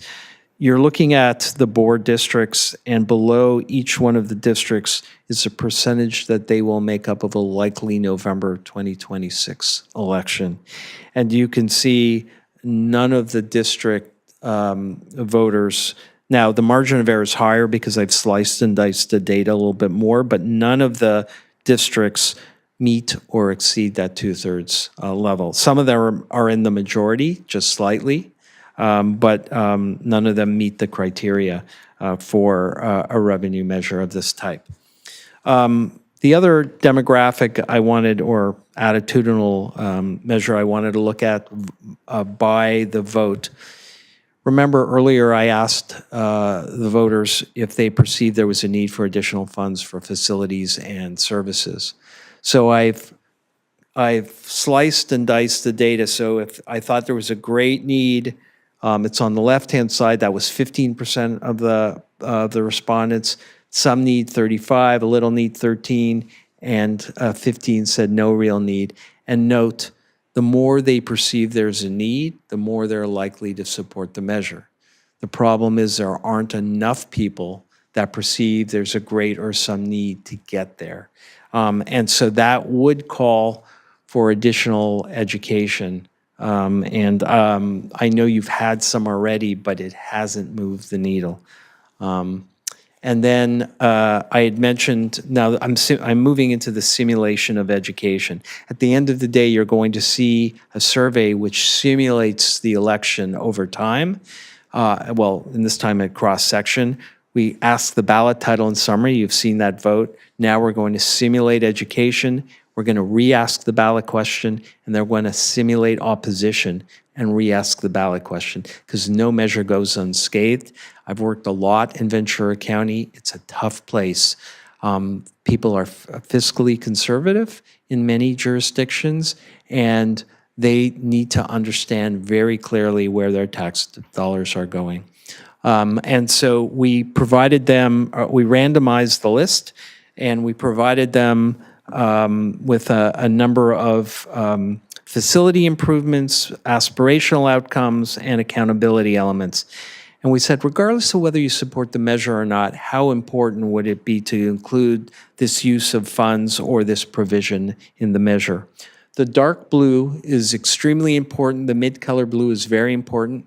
I've aggregated the extremely and very important on the right-hand side, and I've ranked it as such.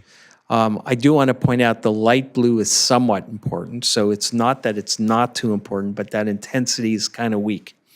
The orange are the folks who said it's not too important at all, and the gray are the folks who said they didn't know enough to offer an opinion. So the leading items are accountability, which seems consistent with the geography. They may like you, they may not trust the board, and they need someone to make sure they're watching after you. And so it's making sure there's public disclosure of all spending. Now, what they don't know, I mean, there wasn't a ton of folks in the room when your budget is displayed to the world, and certainly if people are watching. But what they don't know is if they went on your website 24/7, they could see your budget and see and itemized how you are spending money annually. People don't know that. So that scores very high. And I can assure you, almost every government agency, it's one of the top scoring items, not specific to you. Requiring all funds are used locally. This would be a local measure. They're not aware of that, so explaining that's super important to them, and I know that's very important to you. But then some of the other items beyond just the accountability of the audits and oversight are about disaster preparedness. And I realized the focus of the multi-generational center is about recreations and alike, but the community's priorities would be for that evacuation center. Something for you. And I know it's a multi-purpose, which means you can use it for evacuation center. So it's important for you to know that is their primary priority. We tested a variety of other items, as you can see down the list, and I believe this is available at some point to the public. If not now, it will be on your website, so they'll be able to see it in the luxury of their own home. I did want to point out one item, and that is the third item down. This is the third slide on this question. Building and expanding and maintaining a recreation center, providing opportunities for low-cost recreation and wellness activities for children's families, seniors, the disabled, and residents. That's the your primary goal for this project. You could see 55% say that's extremely or very important. So you have a majority of people that think it's important. The problem is you need 2/3 that perceive it as extremely or very important. I don't want to discount the 31% that say somewhat important, because if I add it all up, that would be 86%. The problem is those folks that are in that light blue are not voting for this measure, and that's the problem. They need to understand the importance of it. We introduced, you're not allowed to, as a government body, advocate, but you're allowed to educate. So we introduced some educational statements to see what impact they might have on the vote. And before we talk about the second vote, just give you sort of a taste of the kinds of messages that we tested. When your community recreation center was built, there was, in the area, there was about a little more than 19,000 residents. You've outgrown the community center, given the fact that there is more than 70,000 residents in the community now. And this would be an opportunity to expand and upgrade this Center for Community Activities. We talked about the use for, we mentioned some of the fires that everyone knows. And just to point out, there was a fire going on during the time we were in the field. Not exactly right here, but very, very close, and there was definitely an impact. Certainly, one could smell it as well. So we mentioned the mountain fire, the Thomas fire, the Wolseley fire, the Hill fire, and we said when disaster strikes, local community centers serve as evacuation, family reunification, and emergency coordination centers. And this would be an opportunity to use this as a center. We talked about how you'd be offering well-supervised youth recreation programs to get kids off screens and into fun, healthy activities. And then we re-asked the ballot question that you saw earlier. So the initial vote with just ballot title and summary was 47-44. We talked about that before, with 9% undecided. Telling them what the money could be used for, about the accountability, and telling your story in a non-advocacy way, support goes up 8 points, from 47 to 55%. The definitely yes moves up a healthy 10 points to 31%. But if this is your high water mark, this is simulating education, even with the margin of error, you're not even close to the two-thirds. At best, you'd be at 60%. But that definitely yes and the definitely no is now at a ratio statistically of 1-to-1. So we introduced some oppositional statements, again, because no measure goes unscathed. And this area, well, at least countywide, there's been a lot of unsuccessful measures over time. So we talked about the cost of living. We reminded them times are tough for folks right now. We mentioned the fact that as this wasn't directed at you, but every government agency, people say there's waste and mismanagement. If you cut excessive salaries and benefits, you'd have the money to do all this. Though I just sat through a presentation that suggests you don't, but we argued that nonetheless because people will say that. And our parks have lots of needs of repairs and maintenance and upgrades, but instead of fixing what they already have, the district is asking for more money. So they felt the priorities were off. And then we re-asked the ballot question you saw earlier. And in this case, after opposition, support drops 5 points from 55 to 50. The definitely yes drops below 30%. The definitely no, again, is stronger than the definitely yes. And opposition's at 45%. So in conclusion, at this time, we would recommend that the parcel tax does not appear to be viable in November of 2026 election. Support for the measure remains below the two-thirds for passage throughout the survey, with the highest level of support reaching 55% after simulated education. And with that, I'm happy to answer any questions. Oh, I guess I had more slides. So I guess key priorities: fiscal accountability, protecting community safety, maintaining wildfire and disaster preparedness, expanding and upgrading the community recreation center to keep up with growth, and providing youth recreation support programs to improve kids' health and well-being. And the general views is that sort of a plurality feel that things in the area are off on the wrong track. Again, not directed specifically at you. What is directed specifically at you is that you have very high favorable numbers, and that's a good thing. And maybe the issue is you're doing too good a job with your limited budget, and they may feel like you don't need the money. They certainly haven't heard enough about that. Half the voters perceive that the district is at least need of some funding.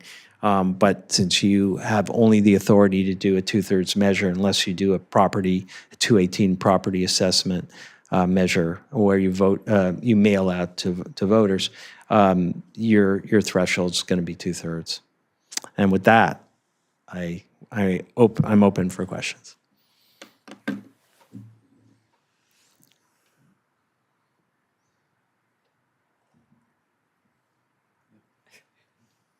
Nobody wants to talk about this?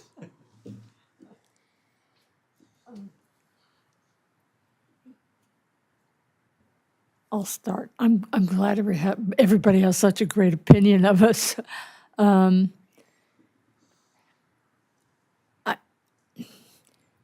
guess one of the things I want to say, and that's just not for you, but for the public listening probably.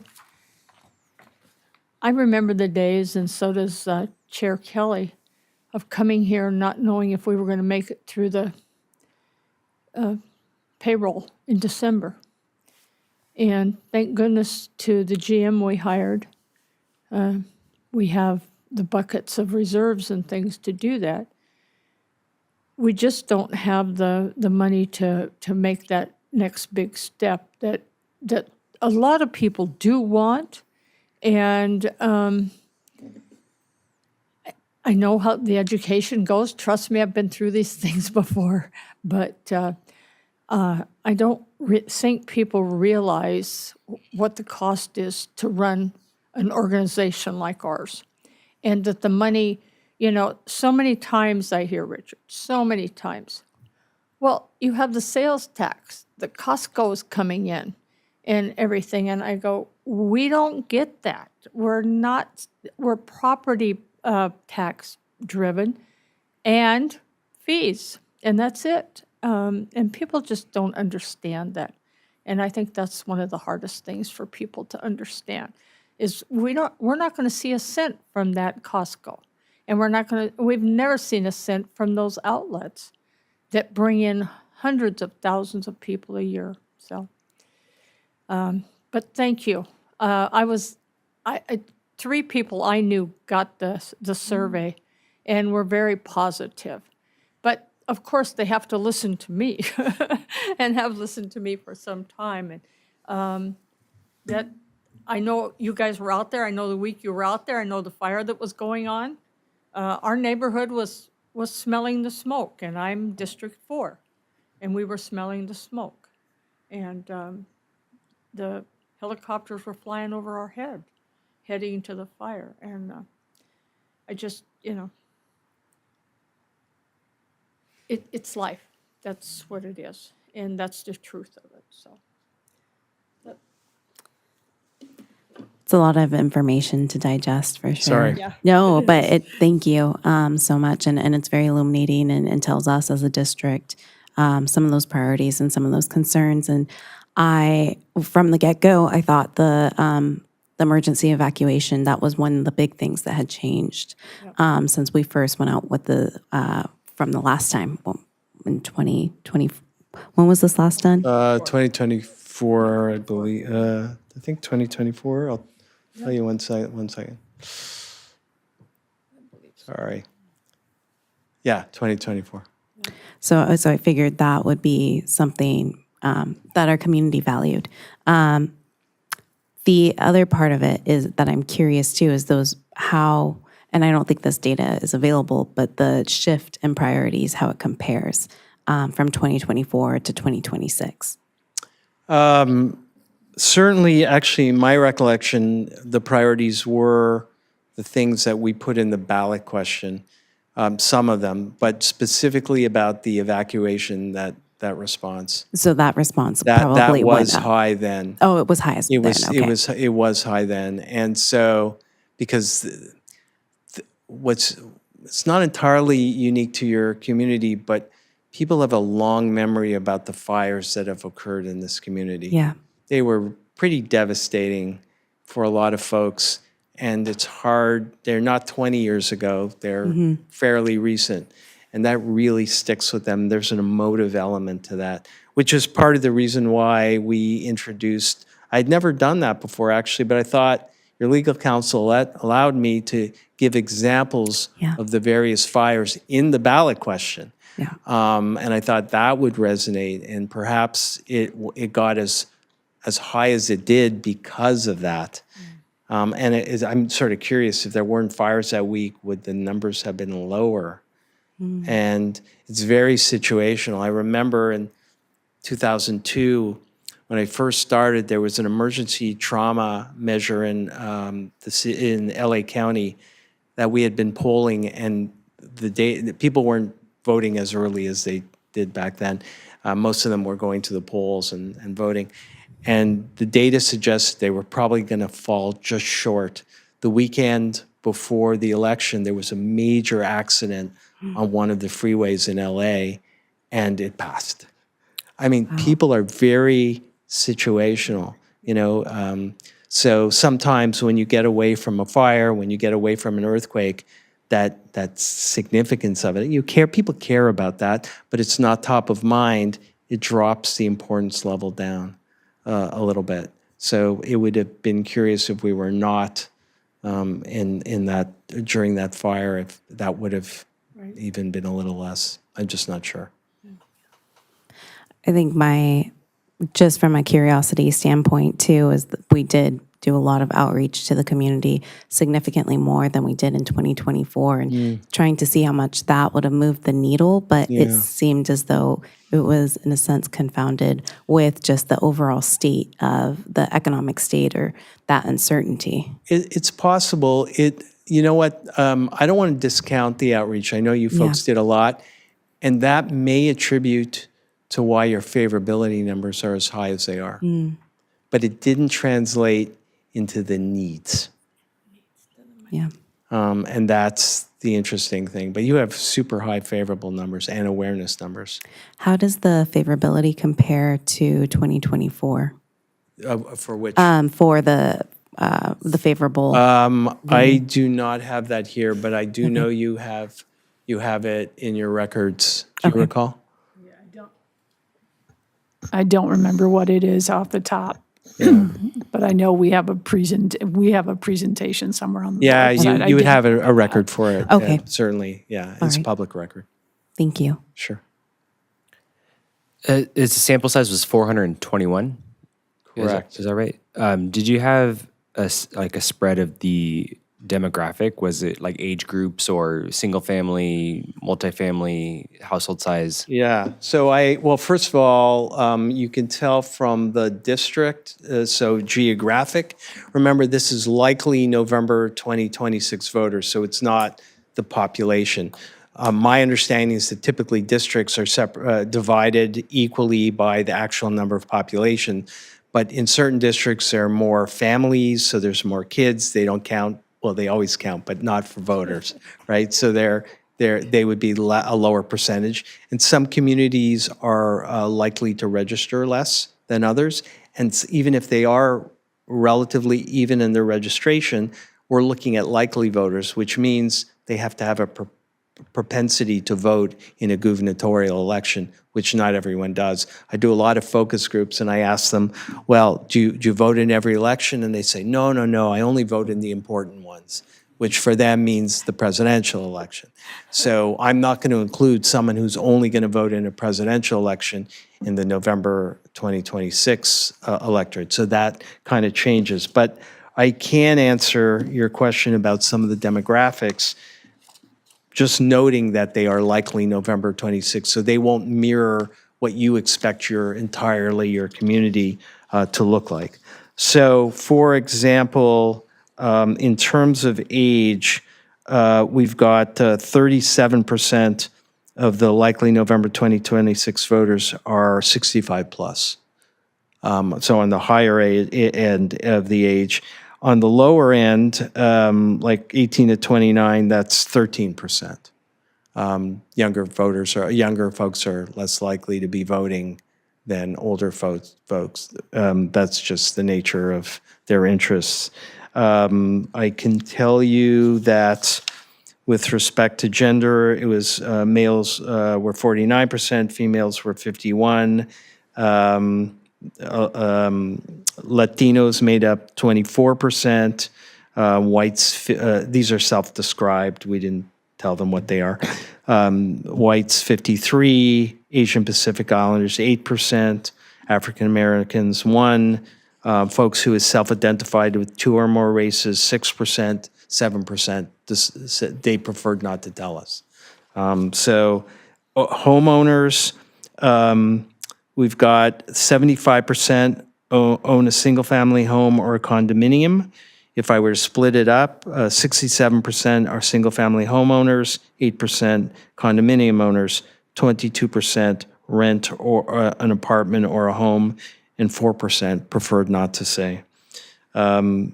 Children under 18, 20% had children under 18, 7% had kids 18 or older living with them, and 5% had both kids under 18 and over 18 living at home, and 65% did not have any children under 18 living at home.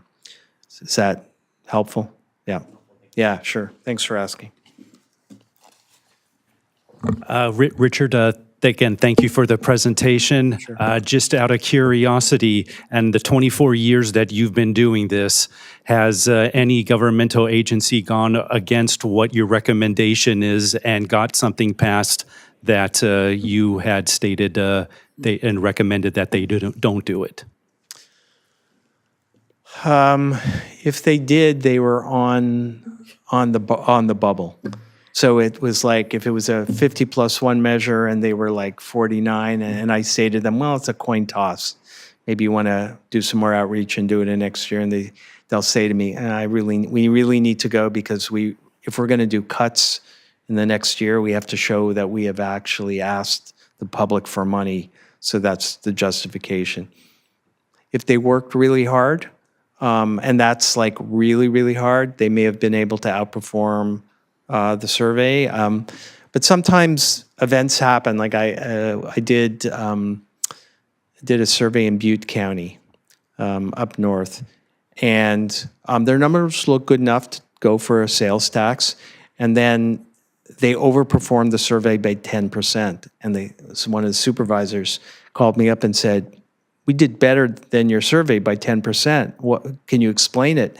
And I said, "Yes, you had a major fire in between the survey and the election. That was 10% worth. It wiped out a town, So there are events that happen that are beyond, the ability to poll. Polling in June and the elections November. I always say I'm a bad pollster.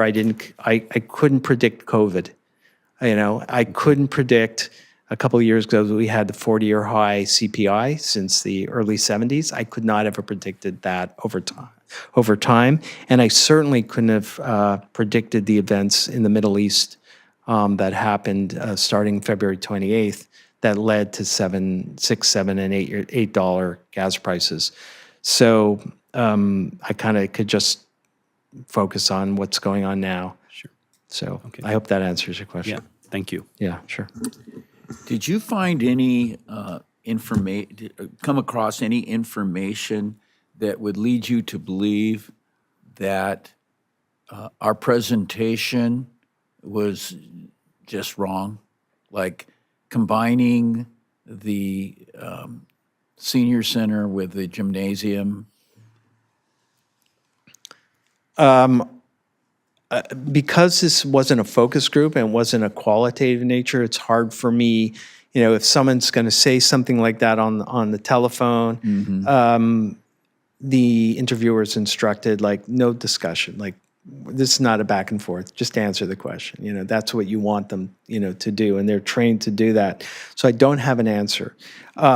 What I could say, but I see your budget, so I'm mindful of that, and I'm always mindful of the public purse.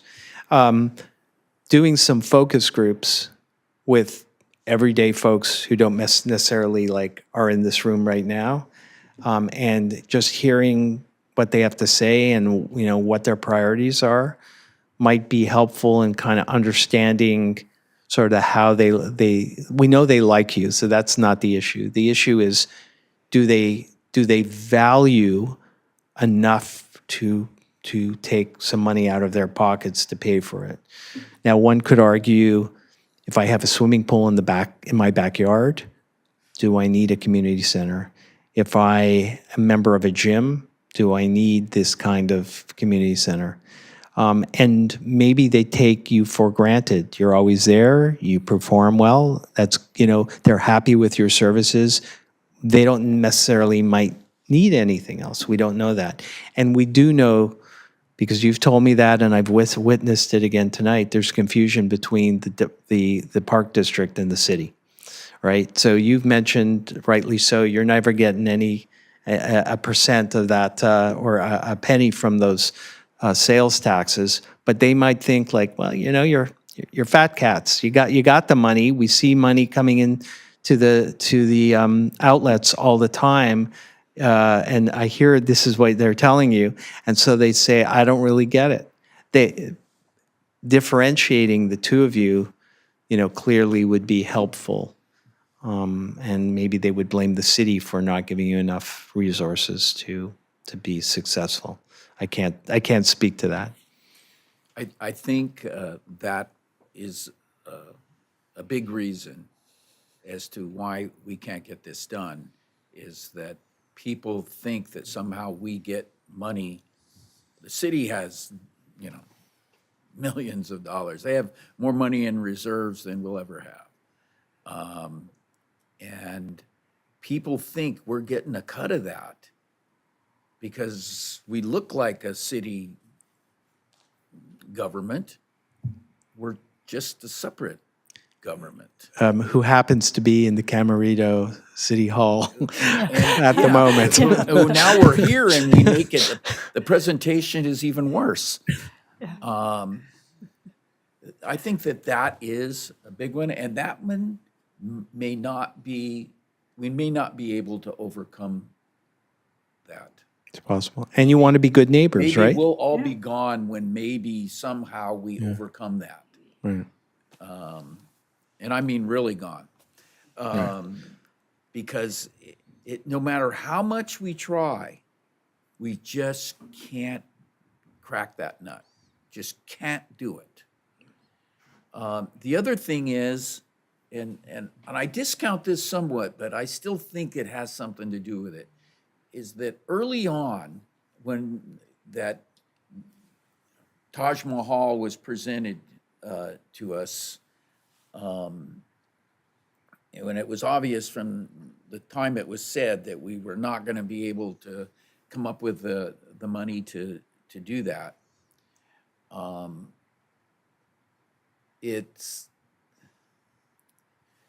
well, I don't even know if I want to go there.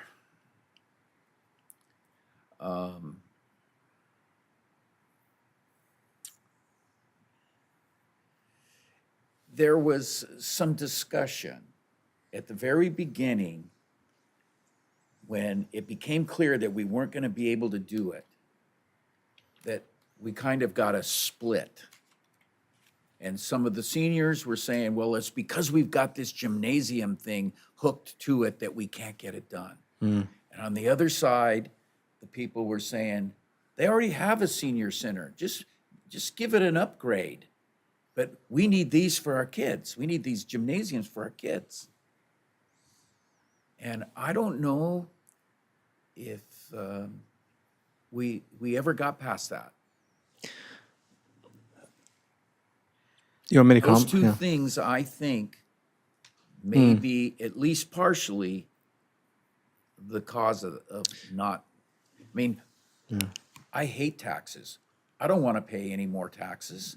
I pay 20 grand a year in property tax. On the other hand, in order to be a great city, you have to have at least the basic amenities to be a great city. And we don't even have a gymnasium in this city. That's like embarrassing. But at the same time, I understand why people don't want to add any extra taxes to their property. I mean, look, we had is it 1% or 2 cents increase in the sales tax for gasoline today? that comes along and just, like a great white shark, just eats up everything in sight. Every year it comes, it's more money. No justification is needed. It's just that we want that money. And that's only the tip of an iceberg of all of the things that our constituents pay for. And I, for one, am concerned about that stuff. I know why they don't want to pay more, because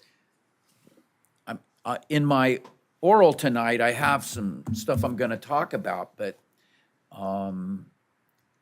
they've seen things that they've voted for, bond measures, reservoirs, you name it, they voted for it and never saw a penny go to what they voted for. And so while they're putting a microscope on this organization, it's kind of easy to do, and we make it easy to do. Yeah, I don't want them, I think they're wasting their money, so and nobody pinches pennies around here more than this board does. Every penny, I think, is well spent. I may not always agree with it, but everybody here tries to spend money wisely. But at the state level, just doesn't happen. Just doesn't happen. And people equate what goes on there, what might be going on here. And I just want to tell everybody, I don't know who's watching tonight on television, we don't waste your money. We do not. Now, you may have a disagreement, but we're not in the business of wasting people's money. It's too hard to get.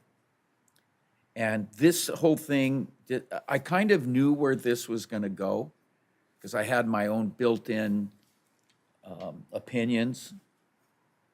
And I have to say that I didn't really think it was going to get pulled up, but I was hoping that it would, even though I don't want to pay any more money in tax either.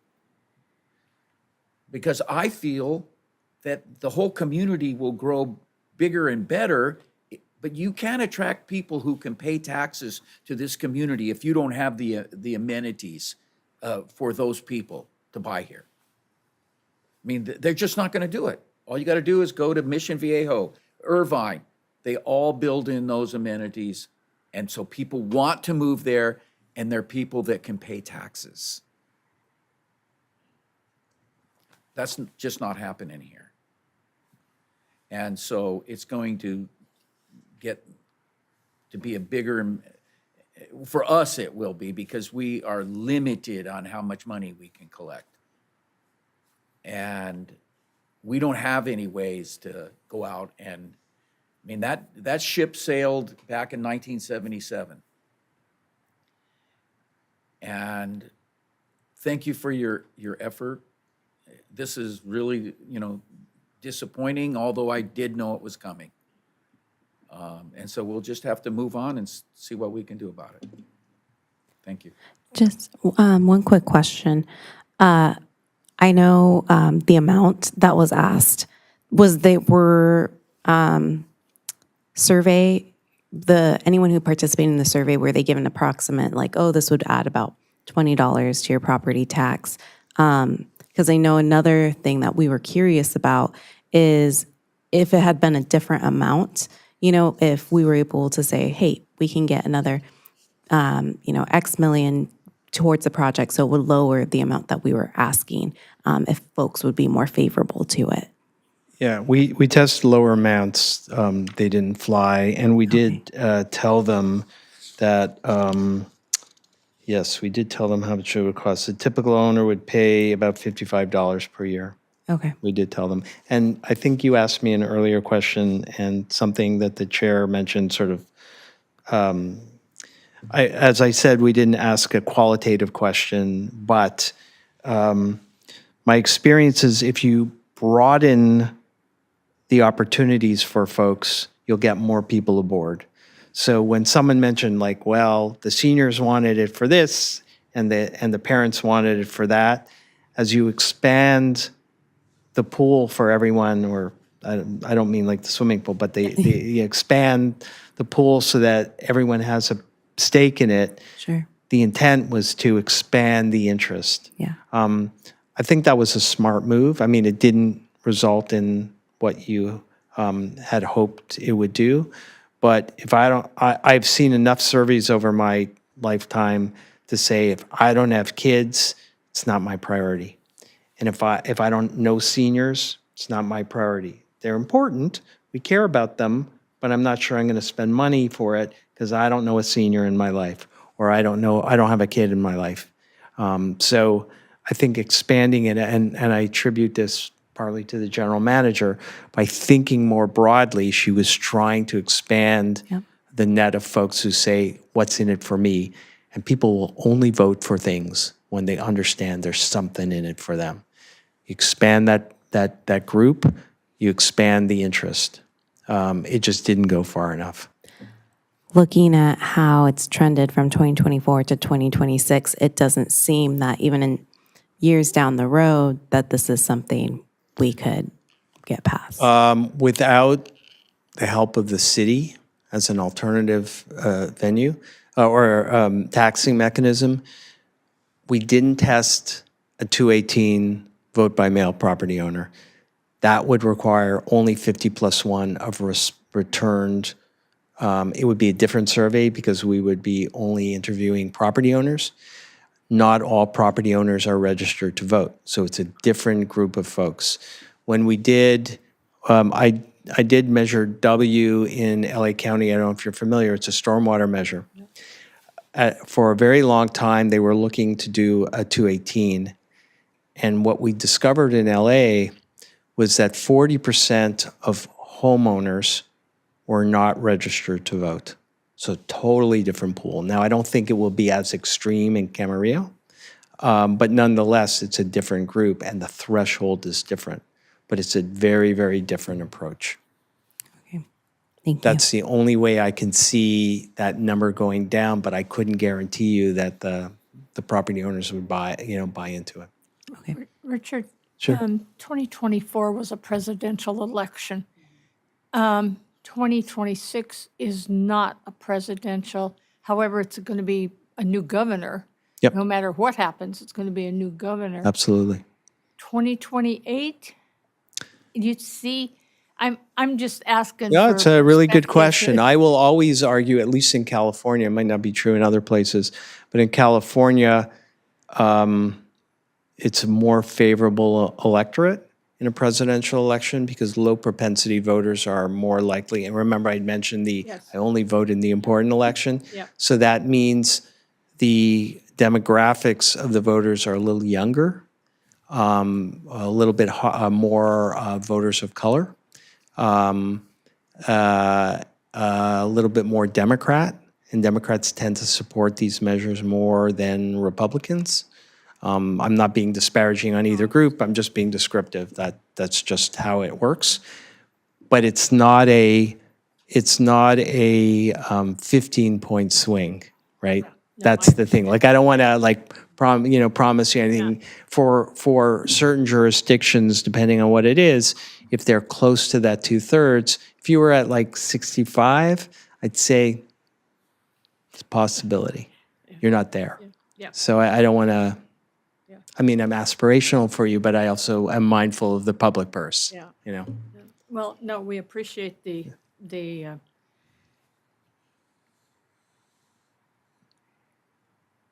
quality of what you have done and the perspective and what you've brought to it. So, Well, thank you for the opportunity. It's been a pleasure to work with your staff.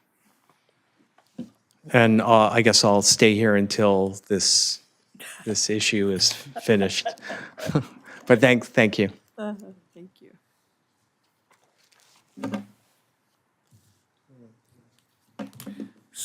I don't quite understand the suggested actions. Somebody explain it to me. So if there's any action, or if we can just receive and file the report, we can do that as well, Who gets to decide that? the board. I'm going to make a motion to receive and file it for right now. Okay, I'll second. Oh, all right. I have been a resident for 15 and a half years. I moved here from the San Fernando Valley, and I was so pleased to live in this town that feels small but has all the things that we need. We don't need this gymnasium. I'm very pleased with the survey. I think if people understood they are going to have to pay for it, you would have had a lot more no's. Unfortunately, it only goes to the property owners. I'd say you guys want it so badly, do a GoFundMe, do a bake sale, whatever it takes. But the public doesn't want it. I'm a senior. I've never been to the senior center. I'm glad to hear that you want to do some improvements there. I think that's great. I think the price is exorbitant. The price per square foot is $1,343 per square foot of building. That's outrageous. I just wanted to say, as a homeowner and a person paying taxes, that I'm very pleased we're not going to have this. I also think that the Acorn had an article that you would probably try to do a Belarus, which was put into effect in 1984 to circumvent Proposition 13. I'm happy for Proposition 13 because I was a widow with 3 young children. I would have been taxed out of my home. So anything that tries to circumvent Prop 13, I'm not happy with. I think there are other homeowners that feel the same. I'm on a very small budget and income, and being retired, it's fixed. I don't get increases. And I don't have a $500,000 salary like that city person has. And I'm very happy to know that the separation between the two. I did not realize that. You're absolutely right. The public does not realize you are a separate entity. You might want to do a little marketing about that. But anyway, as a homeowner, I'm very pleased that we're not building it. And I'm sorry that I do disagree with you. We don't need that. People I talk to love to live here because of the comfort and the wonderful city that we have. I wish you did get more of the sales tax. It would be really terrific. I don't know how you go about trying to do that, but I'll vote for you to get a portion of the sales tax. I will even do marketing for you. Thank you very much. Thank you for your comments tonight.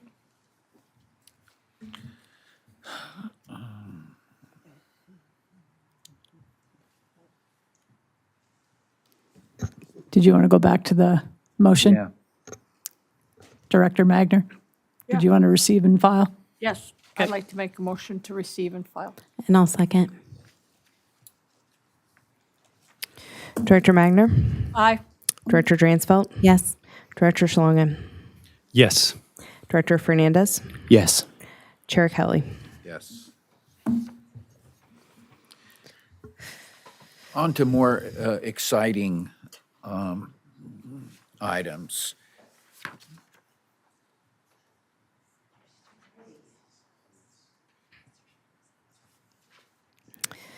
So this presentation is to discuss the final design options for the Freedom Center redesign project.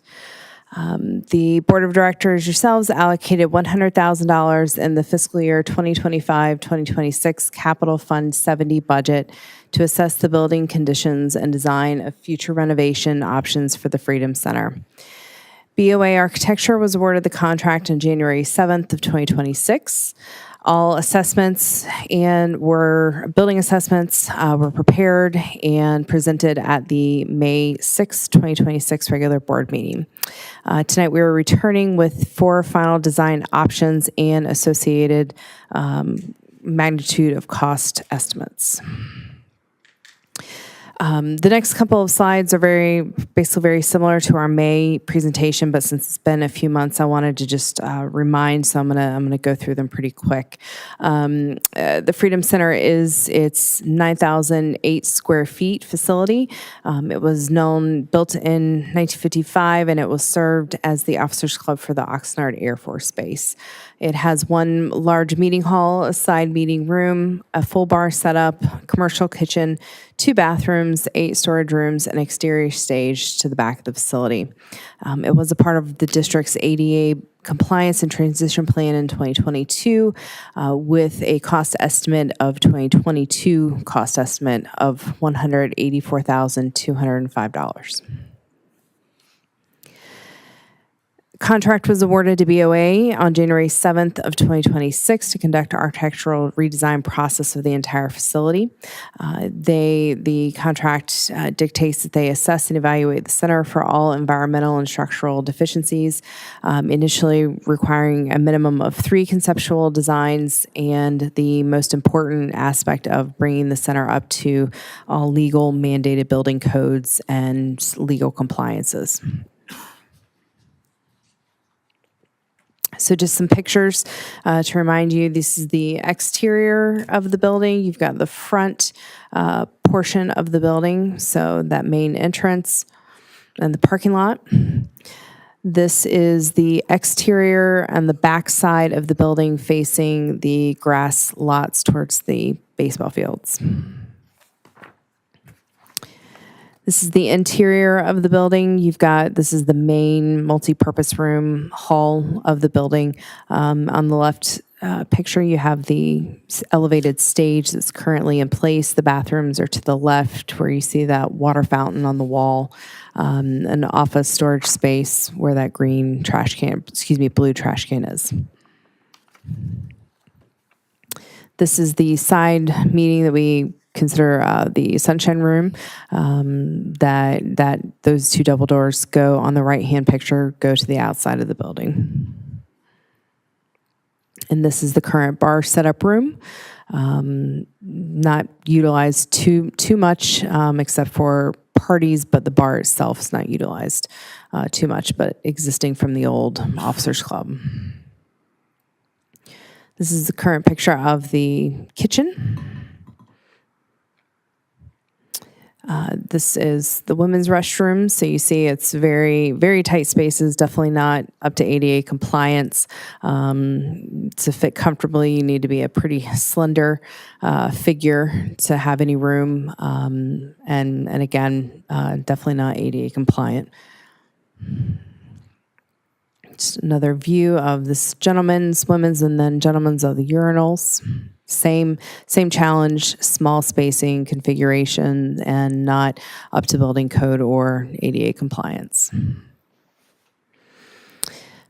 So usage of the facility, in total hours, the facility was used from 2021 to 2025 of 4,621 hours. The main uses of the building were of the last fiscal year of 2025-2026, mainly were rentals. You've got birthday, holiday parties, organizational nonprofit groups using it for meeting spaces, very regularly of church groups using it on Sunday to hold meetings and services, and just overall special event rentals. And as far as usage, let me get back to that. Of the only main program that we have using it is table tennis, senior table tennis. We currently do not have any other recreational programs, district programs that we regularly use there.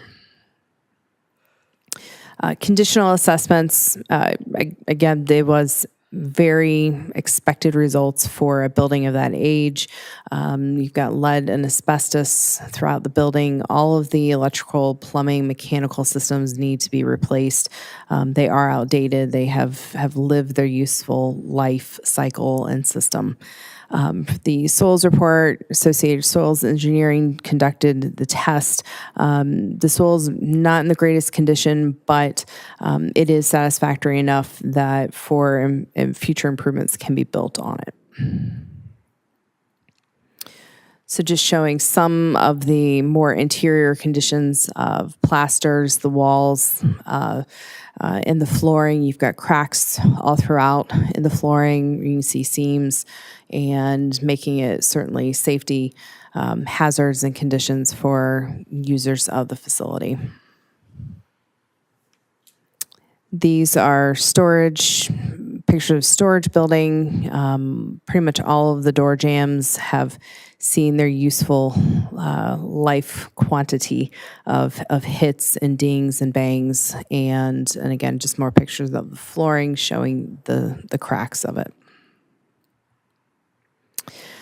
So BOA came in May and provided 4 options, and they took your feedback and they have returned with 4 options and improvements to option D. So they've got A, B, C, and D.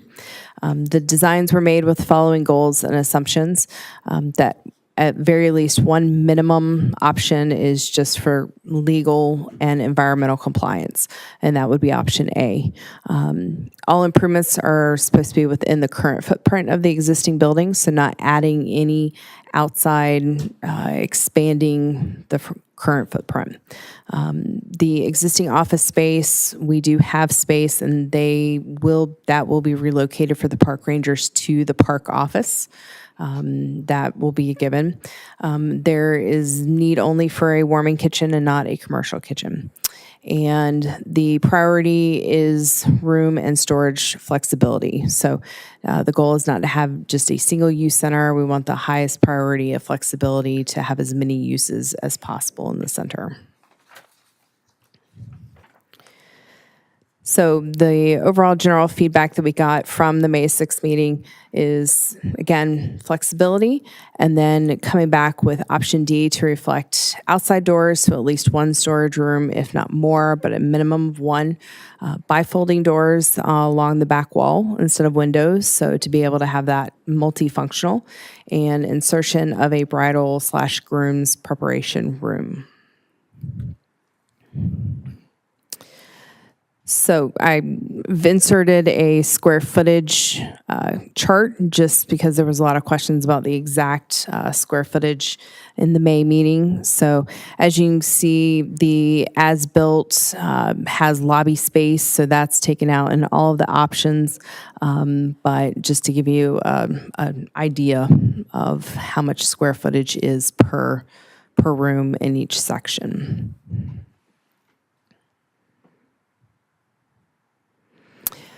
So at this point, I'm going to have Locke with BOA come back up, so similar to how we did in May. So while he's walking up, so basically the main, so we not at the recommendation part yet, but as he's going to go through each option review, what we're looking for is your feedback on the options, and if you choose to have a preferred selection option tonight. So just taking your direction on where you want to go next in the project. But he is going to review every single option, and especially coming back with the changes you requested for option D and some updated renderings for that. Okay. Thank you for inviting me back again. So I'll very quickly go through each option, but remember that options A, B, and C, there are no changes. The changes, all the changes were in option D, because we mainly focused on that. So the first 3 options, A, B, and C, are review only, no changes, and then we'll focus on option D. Okay, let's. Here are the as-built. from the photos and your own visits, the existing facilities being it's like 7 years old. It's just in bad shape. There's really only 2 separate rental rooms that can happen, which is I think it's the Sunset Room, and then there's the major room, and then the restrooms are, they're not very, they're semi-private, they're because you can see people walking in, which is not good. So essentially, there's really only one room that you could rent at one time. So bad use of space, and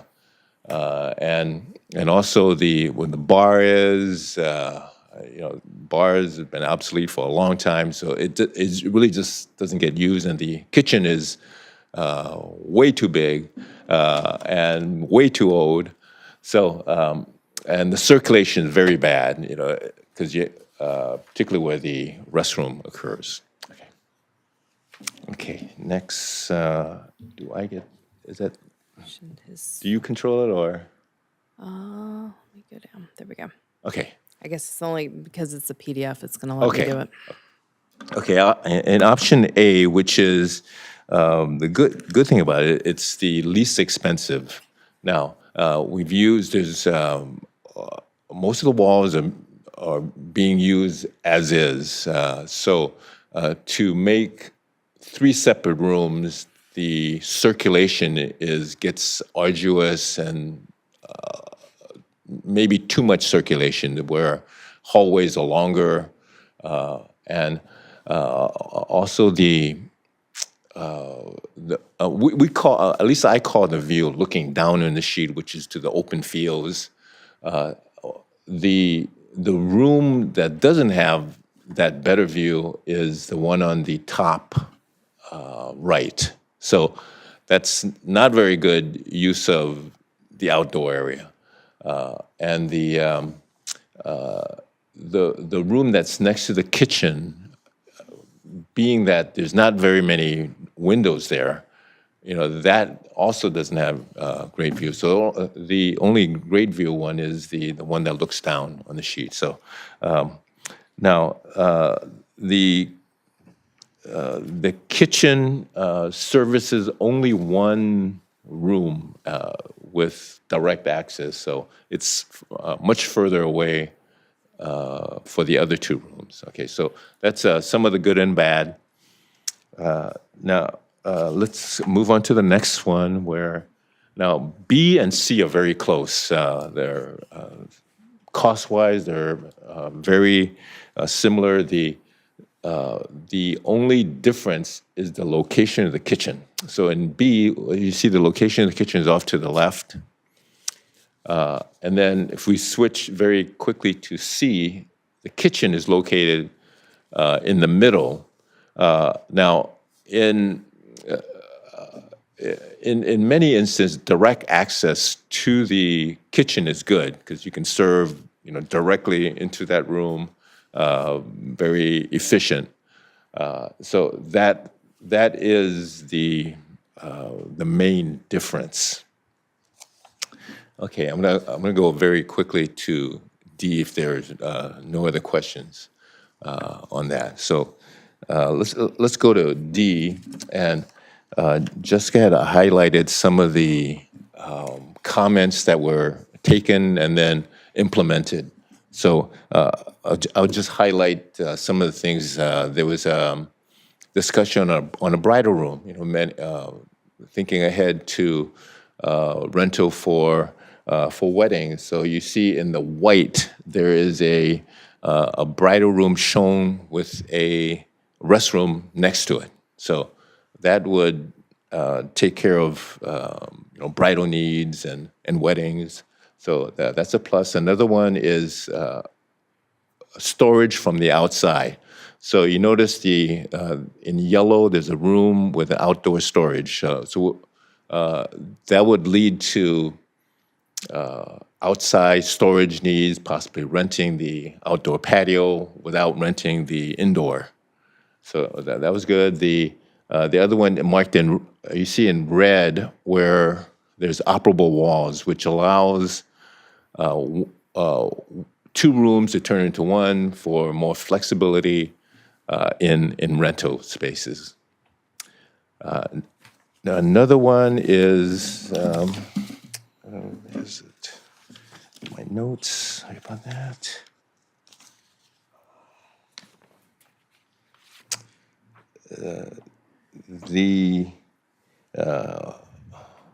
Also the covered patio that can be rented separately and access from the parking lot around to the right to access the covered patio. So that covered the comments for us addressing those comments. Okay. So any questions on scheme option D there? Okay, so far so good? There's going to be questions. One question I had, in general for all of these renderings, the ceiling is not brought up, correct? It's still, is that the same height? The ceiling, the existing roof will stay. Okay. Now, currently, the ceilings are vaulted, except for, I think it's the kitchen, so it already has fairly high ceilings. Yeah, except for the kitchen and the room adjacent to the kitchen. Okay, I think that's Yeah, the room so I'm that would thinking be, of course, taken apart, and ceilings would be made as tall as possible. Okay, Okay. thank you. So we can go to the renderings, Okay. the 3D renderings, and just some ideas that would help the rental process and bring it up to modern standards and something that the district can be proud of and something you maybe want to rent. From the existing photos, it was very nondescript. You'd be hard pressed to see it from the main road or even driving up to it. So an entry structure marking the main entry from the parking lot would help. Something more inviting. It'd be a shaded area that could, particularly at weddings, you could almost see people there waiting on a table with a table registering people. Okay, let's go to the next one. Oh, let's go back to the same. Now, there are mechanical equipment, air conditioning on the roof. It's just unsightly. So we propose, you see there's some ground walls, and that hides, you put the equipment on the ground, and it's piped into units that's in the ceiling above the restrooms. So you see right so that hides the equipment. So it's much easier to access, to repair, and you won't see any equipment on the roof. So it makes the roof lines clean because you can see it very clearly from the street. Okay, another one. Let's go to the next one. Okay, now here's the from the field side that you could see a covered patio. You can already see, hey, that could be outdoor seating, outdoor dining, expansion of a reception area with open mobile doors, those cantina bifolding doors. So taking advantage of the indoor-outdoor, the beautiful climate that you have in Camarillo and Oxnard. Okay, another view from the other side. So a great expanse of covered patio. Okay, so indoor view that you can see beyond to the open fields beyond. So you can see the indoor-outdoor relationship. The brown partition, now that can be opened up so that two rooms become one. Much more flexible in the amount of seating and the events that you could have. Okay, next one. So you can see now, this is where the sunset room is currently, where you can look to the west, or you can look to is that the west and the south, right? Is that the south? No, that's the north. That's north. You can look north, yeah. Okay. Yeah, okay, thank you. I was just saying to Director Dransfeld, that ceiling, is that ceiling a little lower than the rest of the vaulted area? Okay. No, this is the ceiling, that's the vaulted, the highest peak. The sunset room is? The sunset room has, yes, it extends all the way to there. Oh, okay, okay. Yes. Okay, I haven't been in that room for a long Yeah, time, so. that room, the sunset room, has a very tall ceiling, Okay, right? So this would be the sunset room and some, okay. right? Pretty nice when you have natural light, views to the left and to the right, and you can expand the room to the next room if you wanted to. Okay. I think that's it for the rendering. Yeah. Okay. Yes, that's it. All right. I think with that, we're open for questions. Who wants to go first? I'll let others start. I have a lot. Go, I'll just pick up the end. All right. Gentlemen. All right. Thank you very much for the presentation. And Jessica, thank you as well. Jessica, when you were going through the pictures, there were cracks on the floor. And I was seeing that, thought of foundation issues.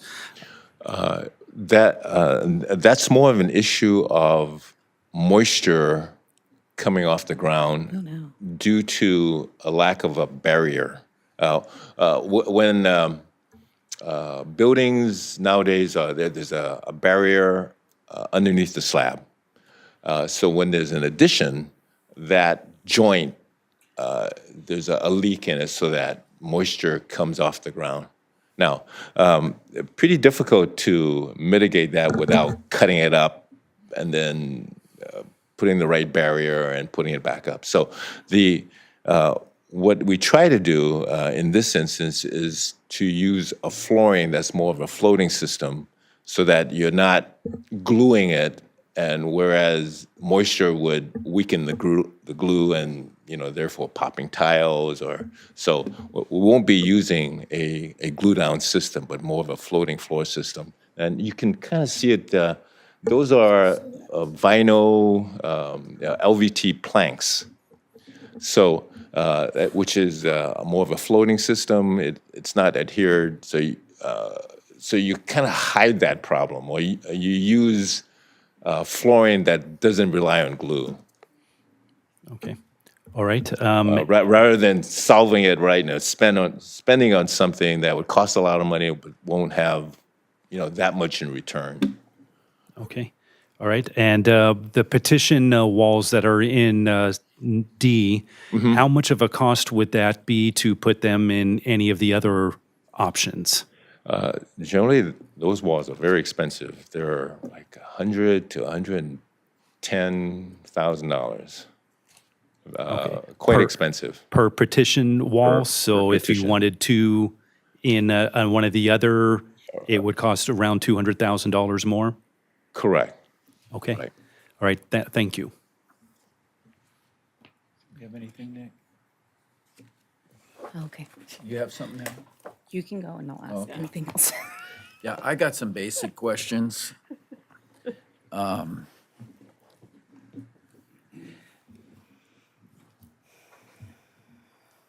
option D, that's $8,376,000, right? To do everything that we see in the pictures, correct? Correct. It'll include some landscaping, the covered patio, changing all the systems, mechanical, the electrical. Let me ask you a question. Is that building worth putting $8 million into? No, that's a very good question. Now, let's say you're a bulldozer and you put up a comparable building. That'll cost you, instead of 8 something, it'll cost you 13, 14 million, same size. Now, it's debatable whether you'll get a better looking building. Generally, it is cheaper, more economical to remodel rather than bulldoze, because the structure is stable. It's not sinking. The roof is structurally it's sound, but everything else is falling apart. Is it a cement foundation? I believe It's a it concrete is. foundation, yes. So how do we No know- sign of settlement. How do we know if the plumbing is good that's integrated in the cement foundation? It's going to be abandoned. We're not going to use it? How are we going to, How do you know that? well, how are you going to pipe it then? How are you going to pipe it? Well, you go around it. And where are those pipes going to be? Where they're going to be underneath, so the most invasive one would be sewer. And the sewer that you need be in the kitchen and the bathroom. So they have outside walls, so you're going to connect, abandon what is there, and those be all new. Well, how does that take place? How does that take place? Well, but you have your existing, like, sewer Yeah. lines and water. They're integrated in the concrete. Correct. So you're not going to use that at all? So You're shot. you're going to pipe in the sewer line and the water lines, the hot water and all of that. Right. And are they going to go underneath the floor? Water pipes are in the ceiling or in the walls, water pipes. Now, most of it, the utilities are in rooms that have outside walls. So the amount of saw cutting to get sewer to the outside, very minimal. Isn't that kind of like, it's kind of like cobbling it together, though, isn't it? Well, I think I would disagree, where I mean, I wouldn't, if I had that choice at my house, I wouldn't have that. I wouldn't want to do that. I think, this is done all the time. No, I know it's yeah. done all the time, but it was a question of not whether it's done all the time, but whether I want to do it. Oh, okay. Okay. So I'm just trying to figure out where all those pipes are going to be around this building that are going to be this is it's got not a giant building, but it's a good-sized building. Mm-hmm. Where are all these pipes going to be running? Yeah, now, water pipes are in the ceiling or in the walls, so they're They not got to come buried. in from somewhere. They're coming in from underground, from the street.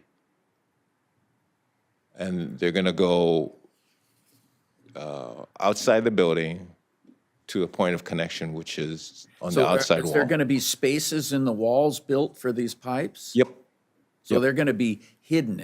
yep, they'll be hidden, in walls. So I'm not going to walk up and see a pipe running up the wall or anything like that. No. Okay. Now, the restrooms, this is the one that really got me. You're going to add 2 what you call unisex bathrooms to the existing men's bathroom and the existing female bathroom, right? The latest drawing shows the 2 existing, the men's and women's multi-accommodation restrooms, totally gutted, What's a multi-accommodation? where there's more than one Okay. toilets next to each other Yeah. in the 'cause same room. That, building this, with people, a lot of people there, you have to have that. Correct.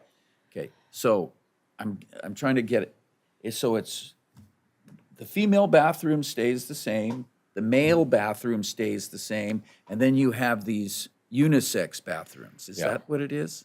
Yeah, unisex, so if you look in the drawings, the unisex restrooms. I can't are see to that the- far. I'm looking at my Oh, one right okay. here. So they're on the left side of the lobby entry.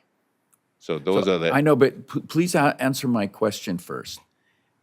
It's male, female, and then extra unisex. Correct. It's for the So, ADA. so if a man wants to go into a man's restaurant, a restroom, he can do that, and a woman can do the same thing. Correct.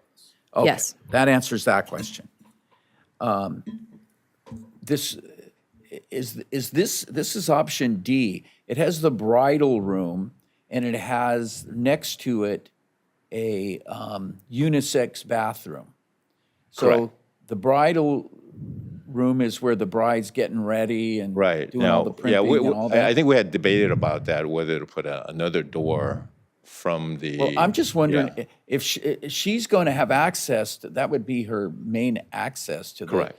bathroom. I don't think she's going to want a bathroom where some man comes in and uses it. Right. That doesn't sound like No, you're something absolutely that right. I would No, want. you're absolutely right. I think that's up for debate or up for change, where there's a direct door from the bridal room to the. Yeah, I mean, Yeah, no, you're absolutely correct. that has to change. That's just not good. I don't disagree. Well, you don't have to agree with me either. It's okay to argue with me. I think it would help if, But I just think that that's just a bad idea. And you may not have thought of that, but I assume that could be easily switched. Yep. I think it would help if we viewed them less as unisex and single occupancy, ADA accessible. Now, say that again? They're not unisex bathrooms, they're single occupancy, ADA accessible. Well, that's not what the staff report says. Is the distinction without a difference, I think, but Page 154 of 276. It says two unisex ADA. Yeah, which just means single occupancy. So we can clear that up. But Justin's right. When you look at the bridal room, and I think you both are right, if you put an extra door in there, but that's where the ADA are. The ADA bathrooms would be at that end. The other, for the other space and the other two, when you're talking multi-use, you would have multi-bathrooms for the men's, multi-bathrooms for the women's, which is on the right side. And on the left side, you'd have two individual stalls, which would be ADA compatible. Is that the right word Yes. I'm looking for? Thank you. ADA compatible, which Compliant. makes those single stalls. So a man can go in there and a woman can go in there. But one single at a time. One single at a time. it's much like the restrooms at our parks that are like at Arneal Ranch, where there's two restrooms. And you go in, you lock the door, and we aren't Or policing even- who's using it. Even in our office, in our current office, in the admin office. I know what's there. I know what's there. But I do think you're correct if you add another door, if there was a wedding, because I think that's the other piece of this. You're trying to make these as flexible as possible, right? So if there was a wedding party, you could put a note, or you could lock one of the doors, so the only person that had access to it was the bride or the bridal party. You still have the rest of the restrooms that are open and whatever that need is for that particular day. But it doesn't eliminate an ADA bathroom Okay, that if you only that have kind one of restroom. solves my problem, because to me it's just I can't tell you exactly why, but it just doesn't sound right to me. But if the bride can block that door or lock that door, because I mean, we don't want some guy walking in. I mean, that's like craziness. So as long as that can happen, then I'm probably okay with it.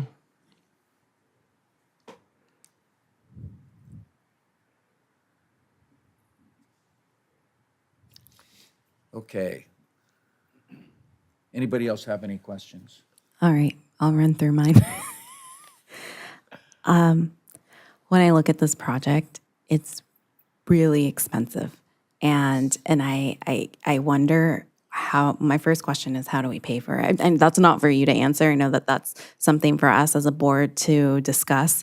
So I know that there are phasing, and even with the most economical option, that's still really out of our budget.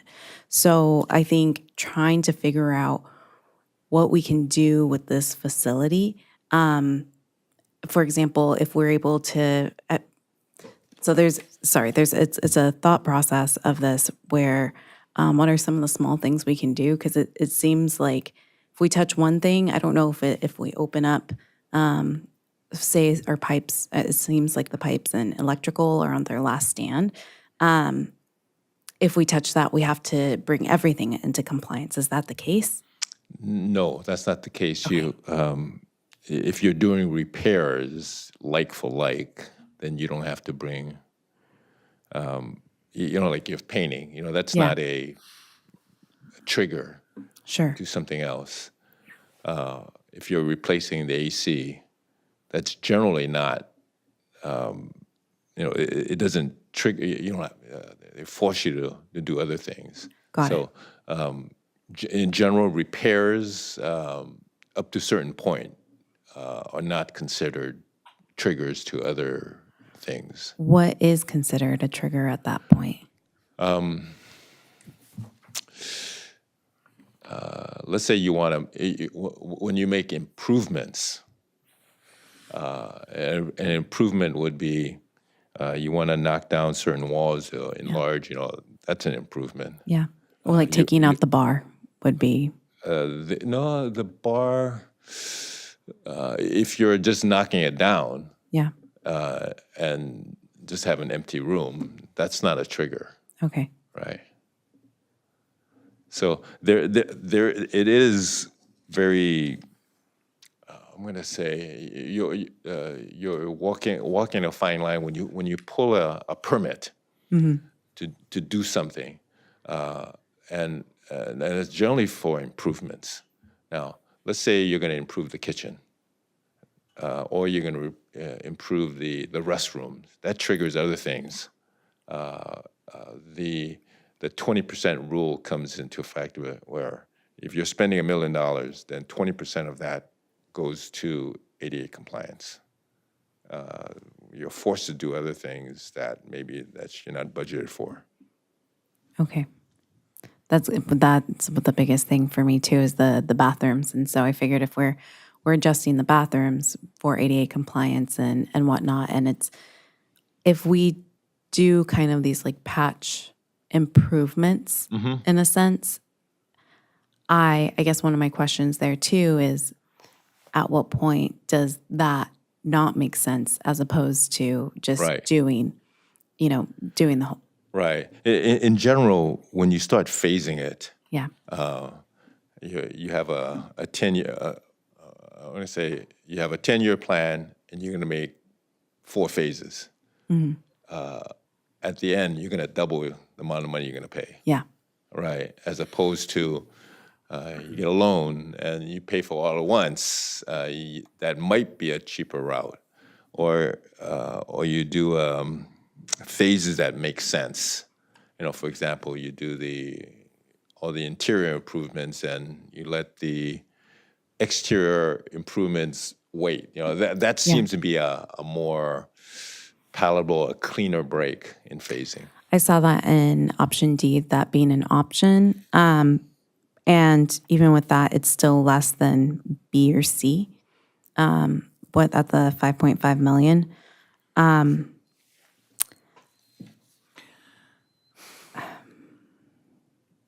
With the asbestos, if we do try to just do that part of it, how involved? If you're only doing that part, then you probably won't be able to rent it out because it'll be because asbestos is everywhere. Yeah.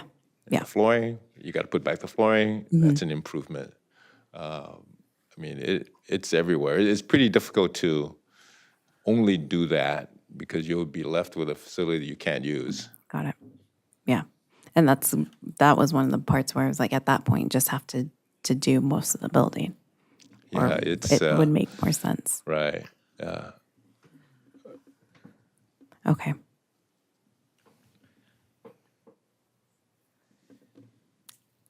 I think another part of it too is looking at this project, just everything that we have at Freedom already, and down the road too, we have eventually, like this is 30 years down the road, is the land swap.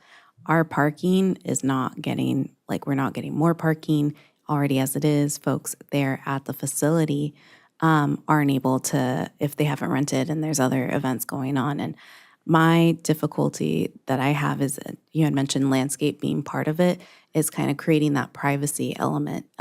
You know, having a wedding and if there's a baseball game going on. And I know it's stacking and forming the wedding party of like, okay, this is going on. You probably don't want to rent it during this time, but just trying to take all of these things into consideration and what the amount of activity that we have there, that's trying to build this, especially with option D, it feels, I'm have a lot of hesitancy with it, just in terms of feasibility.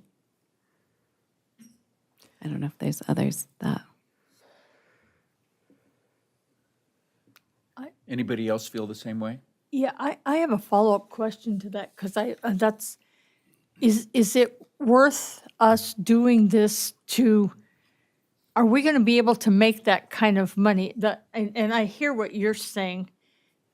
You've got the baseball fields right there, and yes, we know when they're going to have baseball games there.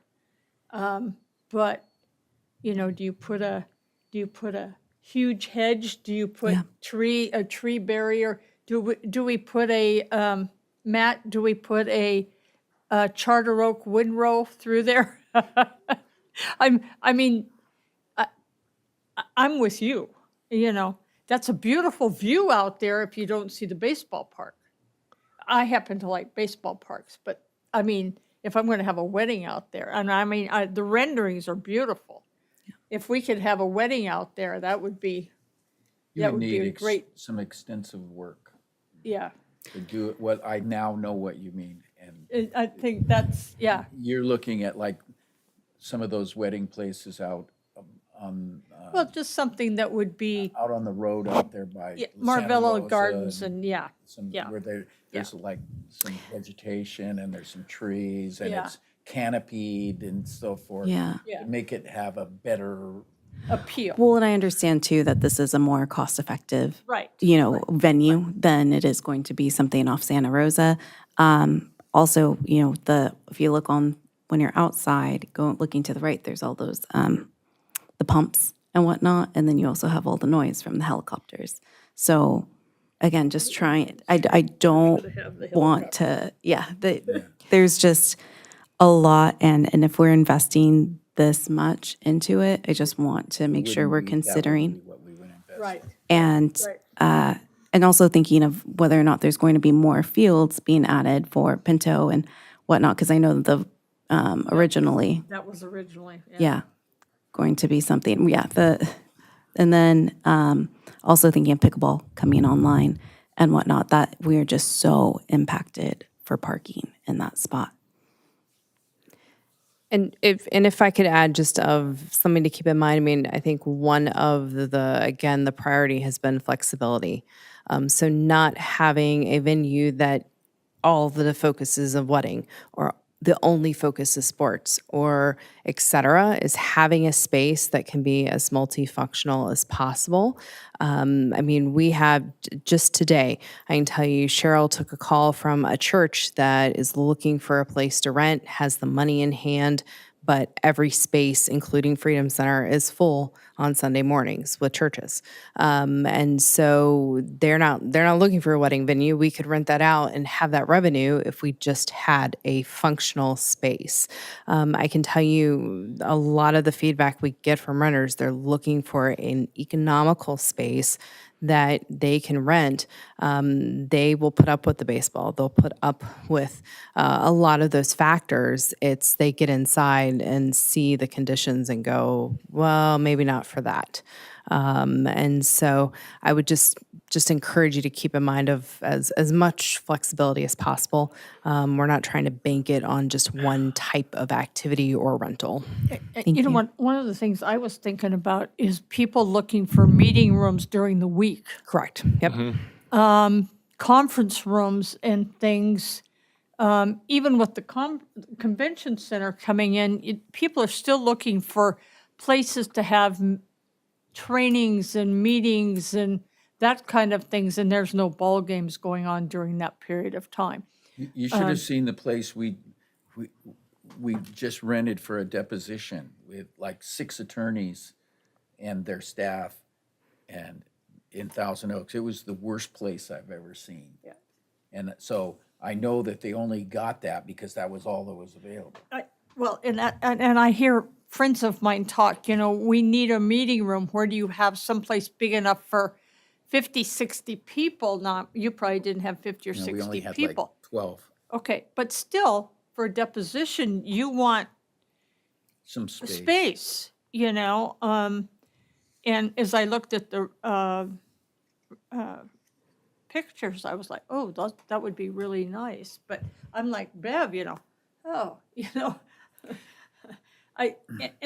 I know it's probably rentable. Don't get me wrong. I think it's probably rentable. Can we rent it 3 days a week, 4 days a week? Can we rent it in the evenings? How big is the slab? Yes. It is Oh, biggest. that slab is big. Yeah, the square footage is a little over 9,000 square feet. Yeah, that's good size. Bob. Well, another option would be to bulldoze it, keep the slab, and put a metal gymnasium on top of it. And that would serve a purpose. You could use it for meeting rooms, you could use it for basketball, you could use it for like meeting room, you could do a lot of things with it.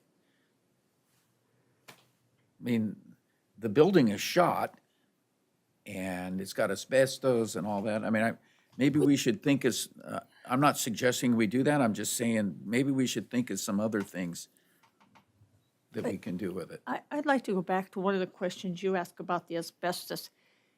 Is that slab usable if we would do something like that?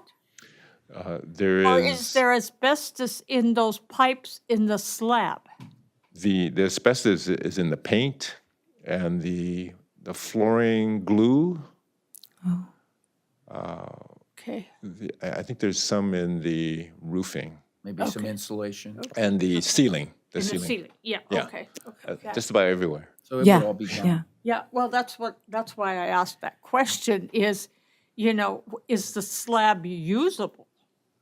If you clean the asbestos glue off of it, it's usable. With option D is one of the things that makes it go up more in price, the columns, the removal of the columns. That's one of them. But why? So the question is, why is it more expensive than the other ones now? I know the it's outdoor portion, right, it does some of that. The building had several additions, and therefore columns and interior structural walls are in the wrong places. So the structural mitigation, the operable walls, the outdoor patio, the cantina, the bifolding doors, those are the difference between option C and option D. Right. And the landscaping. The others don't have landscaping. Okay, Right. yeah. Right. And improvements to the parking lot. Oh, the improvements to the parking lot in none of the options is None of the correct. options, right? Okay, 'Cause got it. It's the only thing that you really required ADA striping, but I think if you're gonna make such an investment, you should do the parking lot. Of course. Yeah. That's Matt's world. Parking lots. What do you think is the most important piece that needs to be fixed in that building? I know there's so much. What is the restroom? If you could separate that from the room, so you don't have to go through one room that has access to the restrooms without impacting that room. So right now you don't have that. Yeah. You don't have a isolated corridor off the restrooms. Right. That's one. It's probably the most important one. Okay. But in here, you got so much. It's so old. It's pretty difficult to operate the building where the air conditioning is shot, and you have to totally replace it. I think does the air conditioner work in any of the rooms? I don't think so. There's Yeah. there's no unit in the building. Yeah. Right. And that unit is, it looks original. It's Yeah. 70 years old. Yeah. Yeah. And that alone would cost approximately, You're going to be in the $500,000 range. yeah. Just for the Just AC. for that. Yeah. And I would say, when we had DAC do the transition plan, the 2022 price was in the $180,000 range. I would wager with today's prices, you'd be looking in the probably more 400, 500,000 range just Yeah. to do the ADA compliance in today's Right. pricing.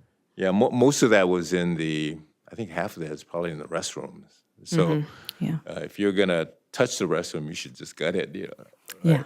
because with the ADA transition plan, if you just do that alone and you open the doors, hey, where's the difference? You might have grab bars, but it still looks trashy. Oh, those walls are paper, Mm-hmm. they're paper thin, as I recall, in the bathrooms? Right, in Yeah. the restrooms. Yeah.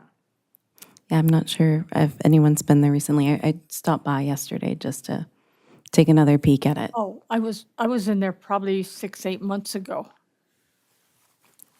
And I walked in the bathroom and turned around and walked out. I'm serious, I did. What do we want to do here? I don't know.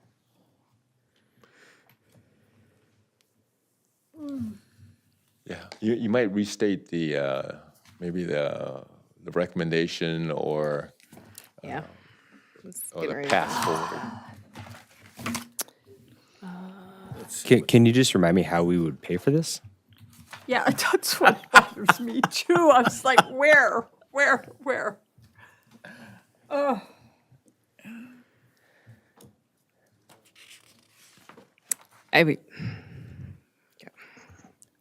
Your guess is as good as mine. Okay, so We don't have Case closed? we don't have 8 million earmarked for this. so I think part of this project, one, was seeing where this building was at. Because we haven't done a full assessment. So that was the first step, to do a full assessment and look at it. The second one was, like, what is the pipe dream? So a lot of times with some of these projects, they may sit on the shelf for a while. Because obviously we don't have, if everybody likes option D, we don't have the 8 million. So then the question is are there ways to phase it? And we all know phasing project costs more. We know that. But the question is, I think, and maybe that's part of kind of thinking this through, is like, do you want the building to remain? Because at some point the building isn't going to be able to remain. I mean, when you look at the floors and you look at all of that, that's not going to be able to remain. So I think part of it is trying to figure out, like, what are those next steps? And if we need to bring it back, we can bring this back for further discussion if you'd prefer to look at it. But I think those are some real discussions. Or do we start putting money away for this capital project? And it's like every year, I mean, it may take 10 years. I'm not going to sit here and sugarcoat it. It may take 10, 15 years where you put money away for this capital project and eventually you get there.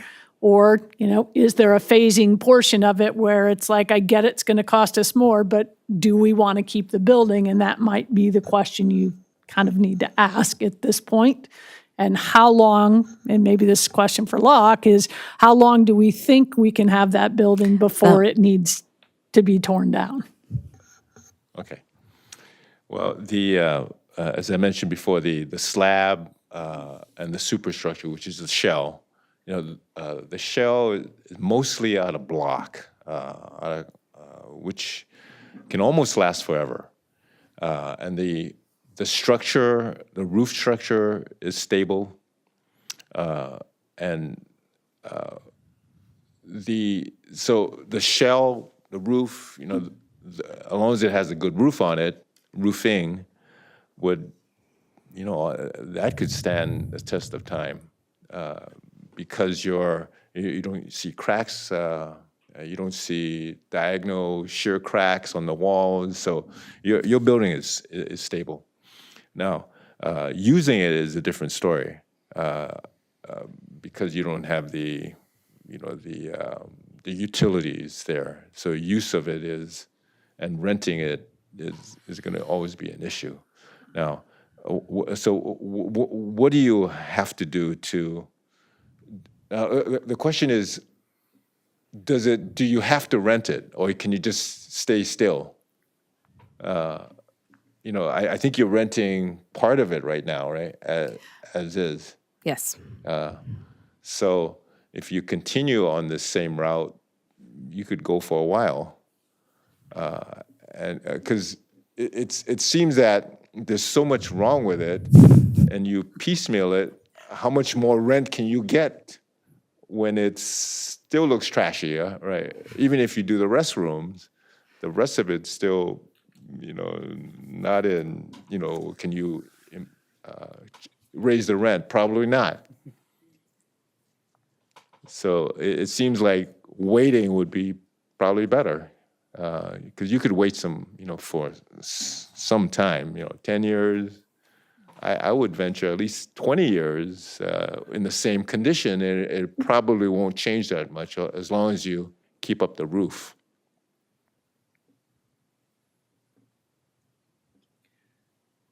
So we want to table this? I was just gonna say, can we? Well, one question I would have, as far as with our contractor, I mean, is there any other technical and mechanical pieces that you want him to bring back? Or at this point, are you satisfied with the work with BOA, and then the rest of the conversation is with us? That's the way I see it. Yeah, I was gonna say, that's how I see it. I think he's done a great job Yes. and presented us with a lot of great options with a spread of money for us. So we've got to make some decisions, and I don't think we're prepared to do that tonight.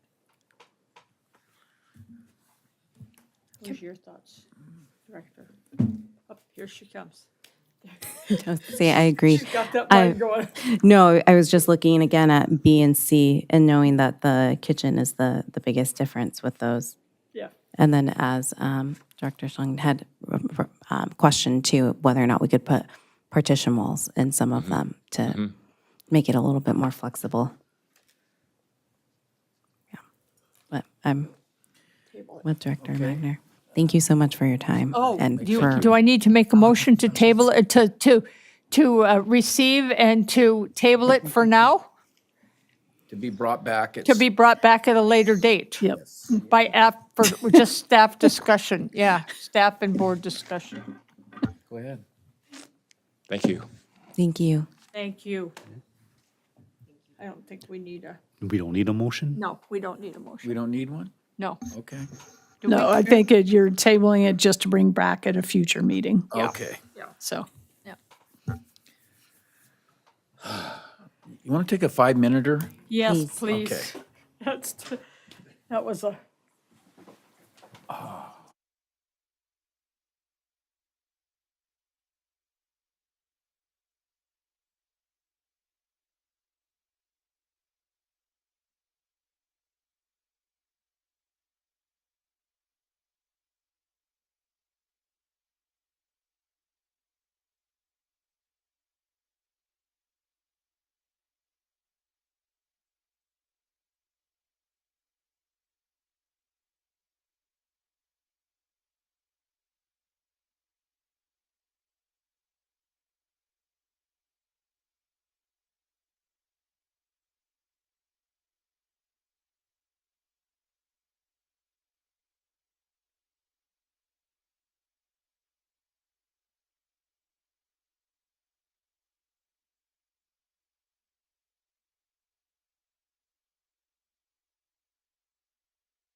equipment. Yeah, let's spend some more money. All right. Good evening, Chair Kelly and members of the board. Tonight I will be presenting the conceptual playground designs for Bob Kildee Community Park Playground Replacement Project. The purpose of tonight's presentation is to receive your feedback on proposed concepts and identify preferred design direction that staff can further refine and bring back to the board for final approval at the September board meeting. Just a little click that. Do we have a Now you just push there. arrow? Okay. All right. All right.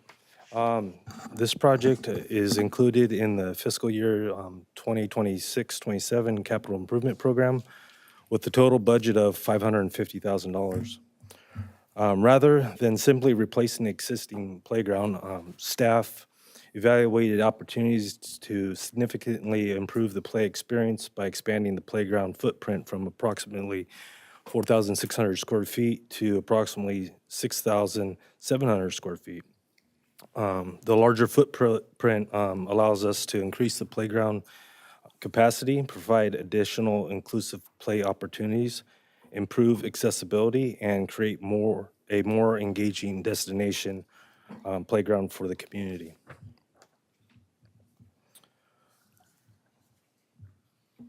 Bob Kildee Community Park is one of the district's busiest community parks. In addition to serving the neighborhood residents, the park supports daily use from the Boys and Girls Club, visitors to Kids Stream, Children's Museum, and patrons utilizing the Aquatic Center, skate park, athletic facilities, and picnic areas. Because of these surrounding amenities, the playground experiences very high daily use throughout the year. The existing playground was installed in 2011 and has served the community well for over the past 15 years. Although it remains functional, it offers relatively limited play value compared to today's playground standards. It contains only 7 primary play components with limited opportunities for inclusive sensory and accessible play. As park visitation has continued to increase, the playground also has become undersized during peak periods. I don't know if you've ever been out there during our swim camps, but we have different day camps that utilize it while they're waiting to use the aquatic facility, and it's just along with the summer use of the Boys and Girls Club. It's packed, well used, I should say. Here's the existing playground footprint.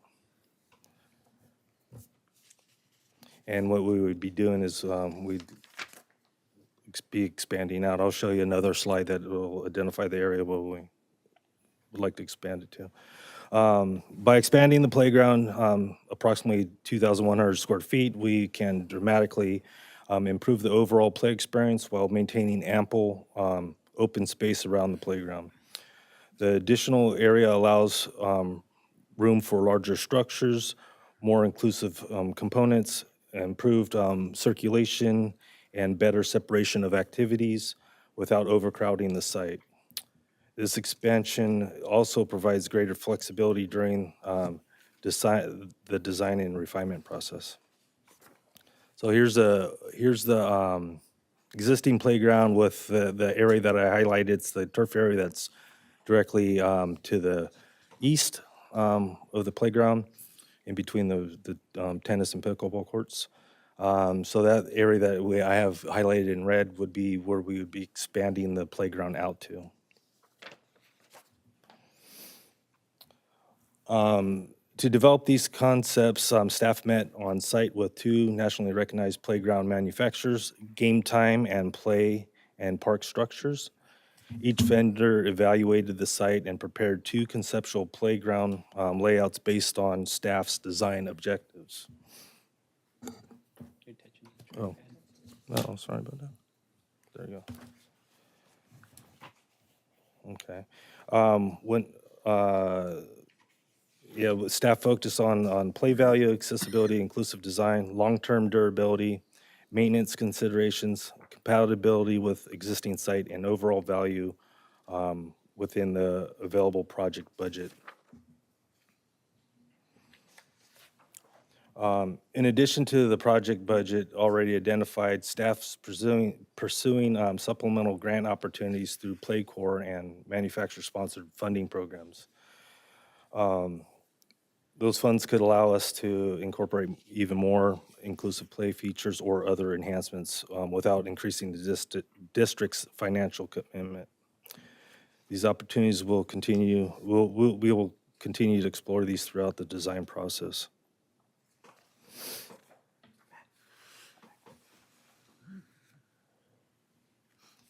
Oh, I'm sorry. Okay. Tonight you'll be reviewing 4 conceptual playground designs from Game Time and 2 from Play and Park Structures. At this stage, staff is not recommending one concept over the other. Instead, we are seeking your input regarding the overall design direction, preferred play features, inclusive elements, aesthetics, and any additional amenities you would like to incorporate into this final design. Your comments tonight will be used to refine the preferred concept before returning to the board in September.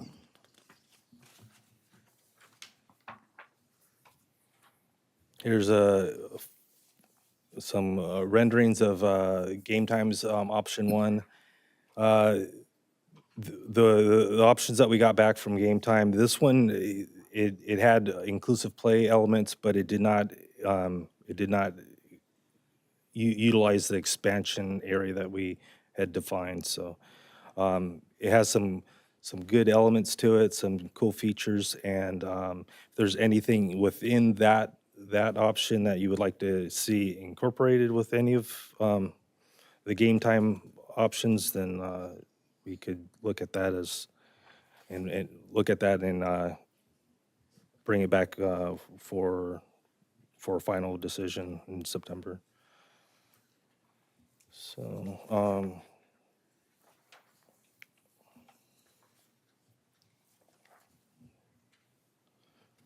okay, here's the kind of just the map of the conceptuals, like the layout, the diagram here, and then you got a rendering of what it would look like from the aerial view. This playground has total elevated play components of the amount of 15, but it has no elevated play components that are accessible by ramp. Total elevated play components that are utilized by transfer ramp or transfer platforms is 15, and it has 12 ground level accessible components, play components. Here's Game Time's playground option number 2. This one did utilize the extra space that we identified. You can see it has several different slides, a little bit higher platform there, and there's a lot of climbing. If you've gone through the proposal, you'll see more photos that identify that show the different climbing networks that they have in there, along with the accessibility components.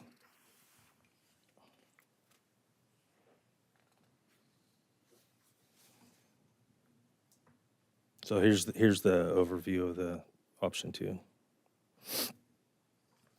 then Play and Park Structures option 1. This playground, it has a total of 53 different components, play components, 25 elevated play components And then there's a total of 6 play components, elevated play components that are accessible by ramp. Total elevated play components accessible by transfer are 26, and there are 27 ground level accessible components. And here's the aerial schematic of the layout of the proposed playground. And then moving on to play and park structures, option number 2. This one has a total of 65 play components, 44 elevated play components. 20 of those elevated play components are accessible by ramp, meaning that you could take your wheelchair up on it. And then there's a total of 30 elevated play components that are accessible by a transfer platform, and 28 ground level accessible components with this one.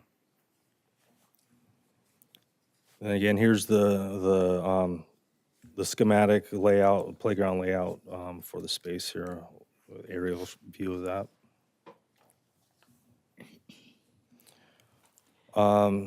This slide is summarizes the estimated project cost, cost for each conceptual design. This estimate, the estimates include playground equipment, freight, taxes, demolition, permitting, installation, and other anticipated costs. I just want to add, though, there are only estimates for the costs for the plans, permits, and demo and installation, because that's another, we'll have to go out to bid for the installation. So the numbers we got were purely budgetary, but they would be within that range. Just basically, the playground vendors, they sourced out with their installers and got prices. So we know that they're going to be in line with that, because they would be obviously bidding on the project once it goes out to bid.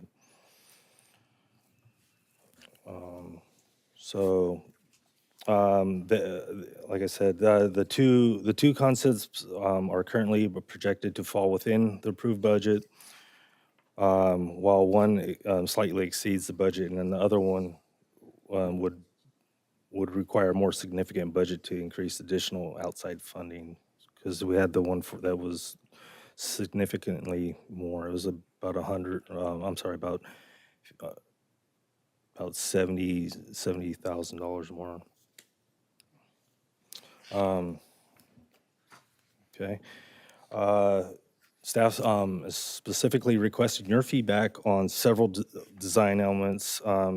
These include the overall appearance and theme of the playground, the desired balance between active and sensory play, inclusive play components, age group separation, shade opportunities, site furnishings, and any additional features you feel would improve the project.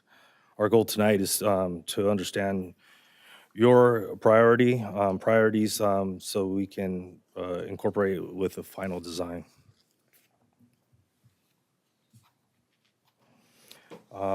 The fiscal impact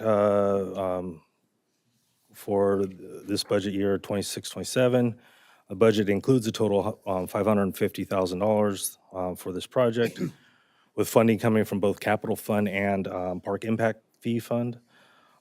Based on the preliminary designs, 3 of the options currently fall within the approved project budget, while one exceeds. Okay, I'm sorry. Oh.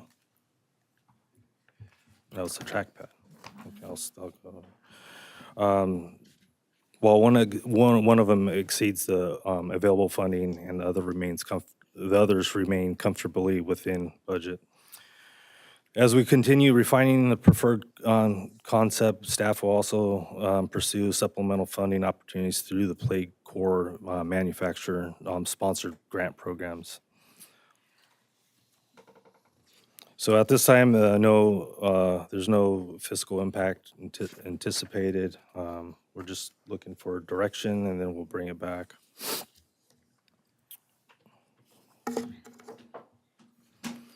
All right, this project directly supports the district's strategic plan, specifically Goal 3.1, which focuses on modernizing existing park facilities to better serve our growing and diverse community. Replacing and expanding the Bob Kildee Playground will not only address aging infrastructure, but also improve accessibility, increase recreation opportunities, and provide more inclusive play environment for children of all abilities. The project represents a long-term investment in one of the district's most heavily utilized community parks and aligns well with our commitment to providing high-quality recreation facilities for current and future residents.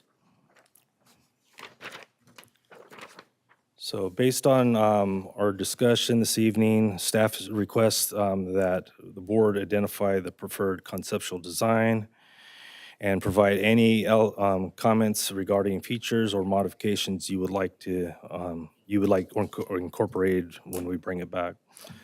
Staff will work with the selected manufacturer to refine them, like I said, and then update the project costs and return in September for the regular board meeting with a final recommendation and authorization to purchase the playground equipment. So at this time, I'd be happy to answer any of the questions you have. Or we could review some of the individual concepts if you like me to go back. I'm going to venture out, since I've been spending a lot of time there the last 3 weekends. I mean, a whole lot of time there, because I use that restroom down there. That place was packed all 3 weekends, literally packed. You guys, we had the entire place rented, the barbecue area. There was kids coming from Kids Stream, and we had all the baseball fields going, and we had the 5-year-olds to the 14-year-olds. So we had the whole spread.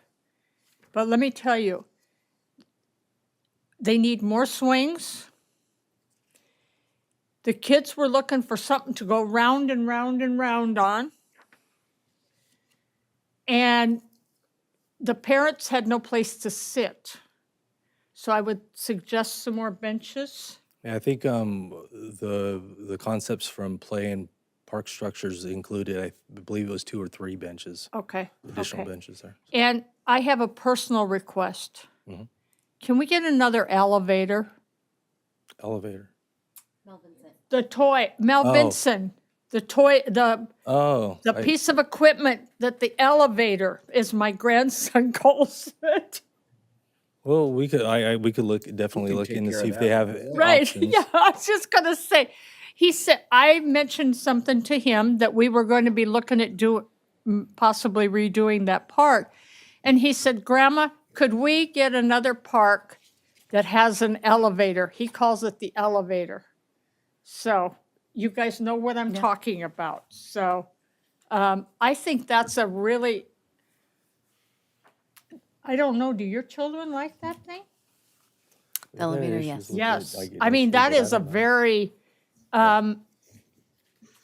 usable, it's used to extensively, let's say it that way. Yeah. But I know the swings and something to go round. Mhm. And my personal thing would be, I like the tube slides, but I was thinking for people who are ADHD and things don't like the close in, you know, I that think- I maybe think- some, I like the netting one that had some netting on it. The walkway that had the netting, Matt. Mhm. You know what I'm talking Yeah, about? that was game time. I believe that was option 2. Why don't you go back to them so that way you can kind of, Yeah.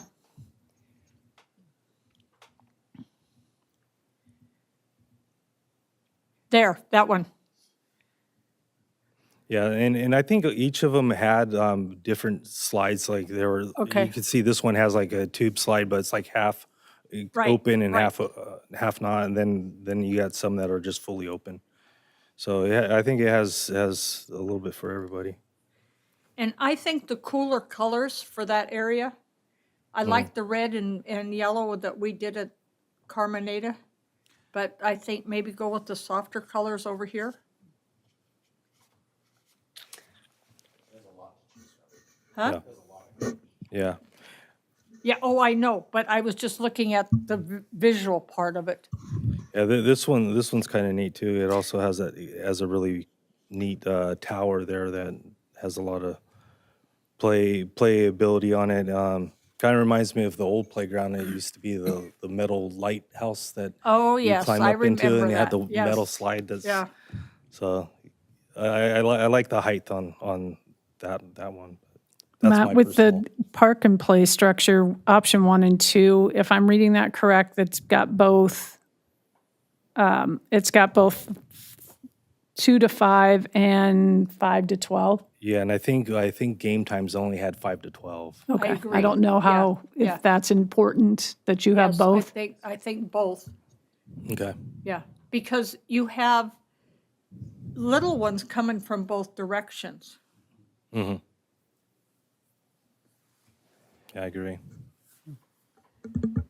Being where it's located, and the amount of traffic it gets, I think knew it'd that, be, I knew that place was busy, but this weekend with the weather being as beautiful it was, yeah. and all of the pavilions and things appeared to be rented out, and it was packed. There was no place to park. There was nothing, yeah. so. How are these units fastened down? They're cemented down. Like, they have footers. So they have like bolts that are like in the, No, they're embedded in concrete. And then they most come up most of and- those uprights are embedded in concrete. Each one of those pipes that you see coming out of the ground, they have a concrete footing that they're set in. so those have to be cast at the time that they're putting in the flooring there? Yeah, they'll put in the equipment first, and then they'll come back. They'll bring in either road base or they'll concrete it all, and then bring in the buffings. It's the softer rubber than the color stuff's the finish that you see. The wear, I guess they call that like the wear course or I noticed layer. that the installation cost and the permits and stuff is way more money than the playground equipment. So Oh, you got what to you, install and go ahead. I was just going to say, what you're probably not noticing though is go back to the equipment. So part of that is we're getting huge discounts off the equipment. So you have to look not necessarily on this spreadsheet, but you need to go through, on what page? If they're selling it, the discounts don't matter. If they're selling it for 204,000, for instance, item number 2, I'm just using it as an example. 204,000, that means they're still making money, and it's still worth it to them to do the deal. And yet, it's $414,000. How much are their permits, for instance? The permits, they're probably, I figured for plans, permitting, the structural engineering, that's roughly $12,000. That isn't very much. And then demo and installation, that's going to be the bulk of that. So to pour that much concrete is 400 grand. Well, the pour in place is the really expensive ticket item there. That's probably well over 100 grand just for the pour and play. I don't have all the figures in front of me, but And the rubber that they put on top of it, yeah, how is that put on?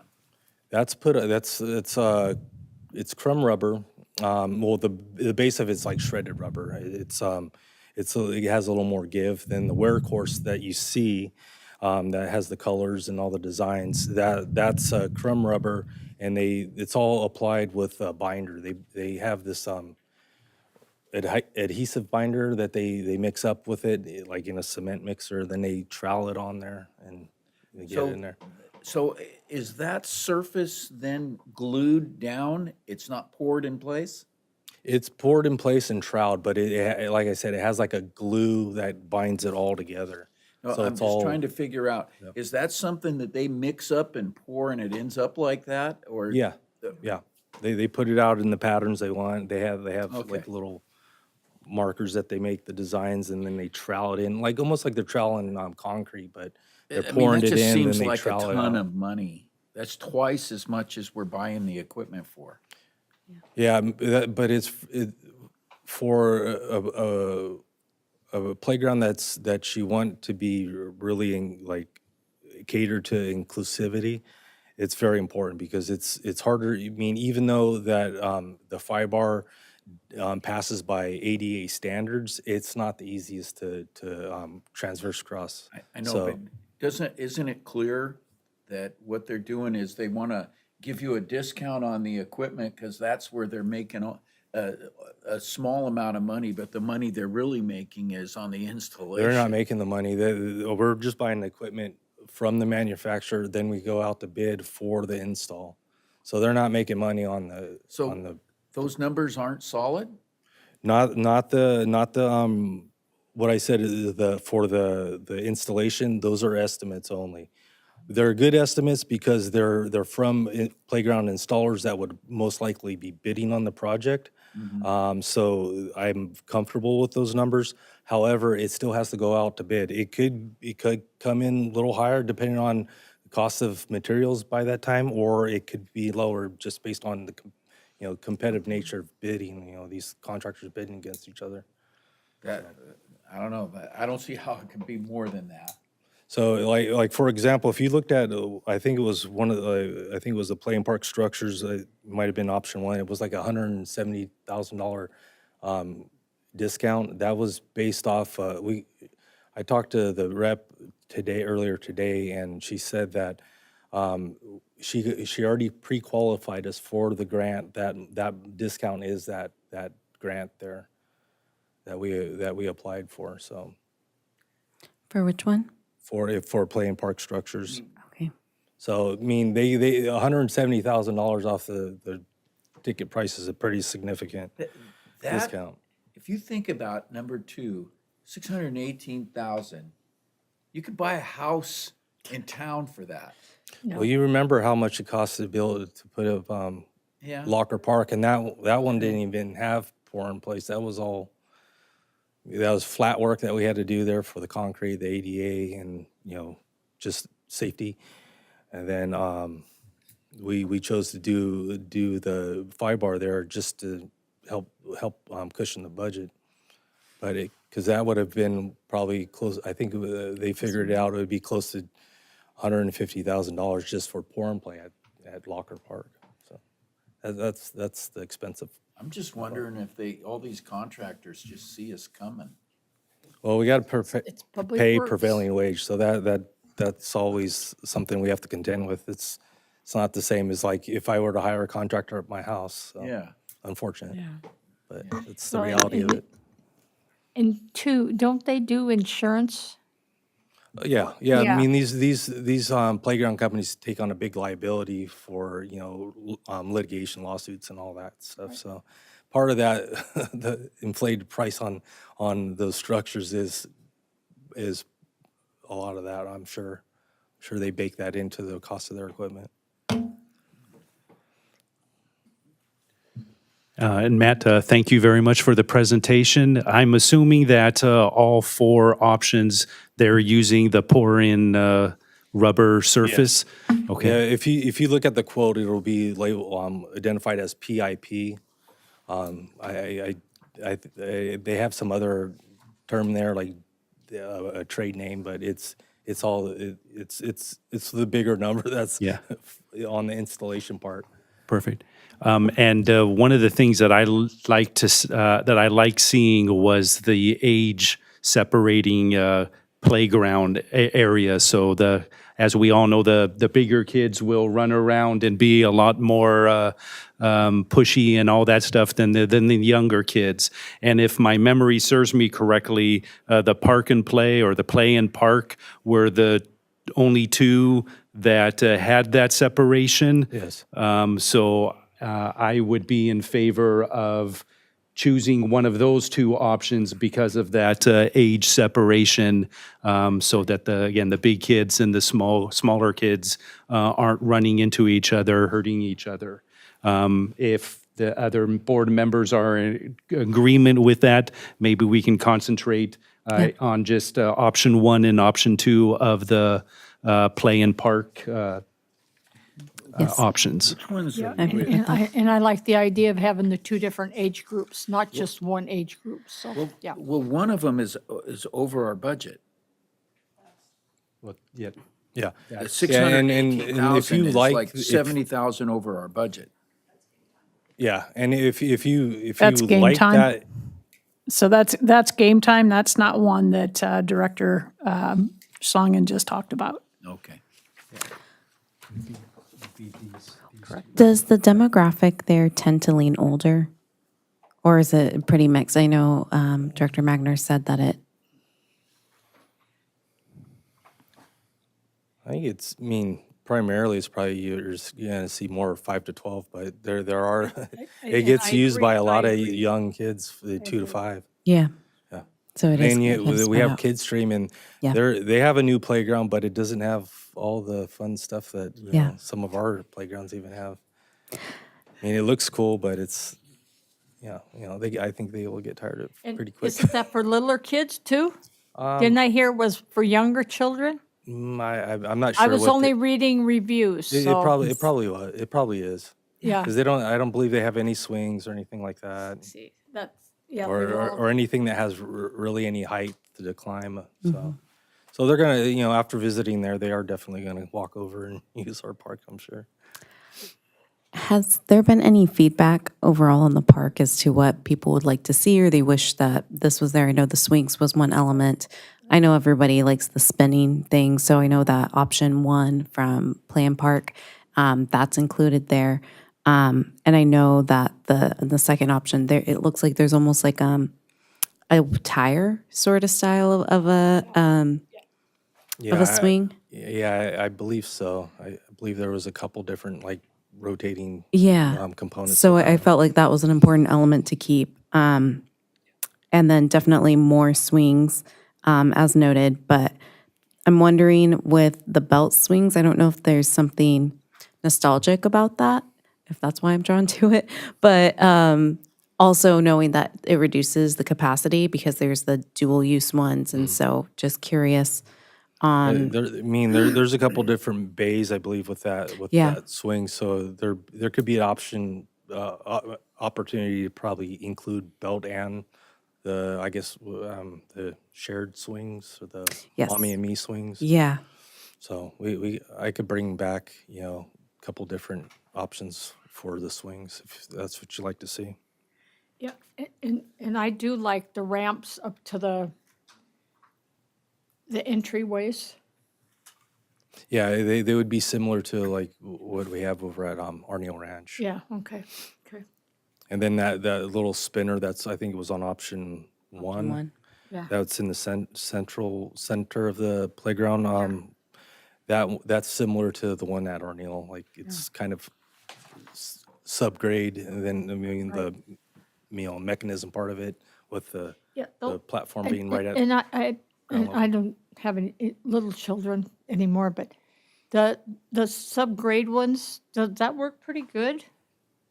Yeah. Initially we had some issues with it, but they redesigned it and they fixed it. So Okay. It's so far it's been working great. We haven't had any problems since they replaced it. Do you know what the circular things are in the second option? If you don't mind pulling that up. The little circles that are off on the side. I don't know if those were also spinning components. No, those are. You mean down at the bottom of where the middle picture's at? Yes. Oh, yeah, I think those are those drum. Oh, those no, above instrument it to kind the of- right. Huh? Above it to the right, the blue. Oh, yeah, those are spinners. I'm sorry. So you sit on them and Yes. it spins? Okay. Yeah. I think I liked the swings in option 2, since it had more of them, but then the actual, the spinning carousel in option 1. Okay, yeah.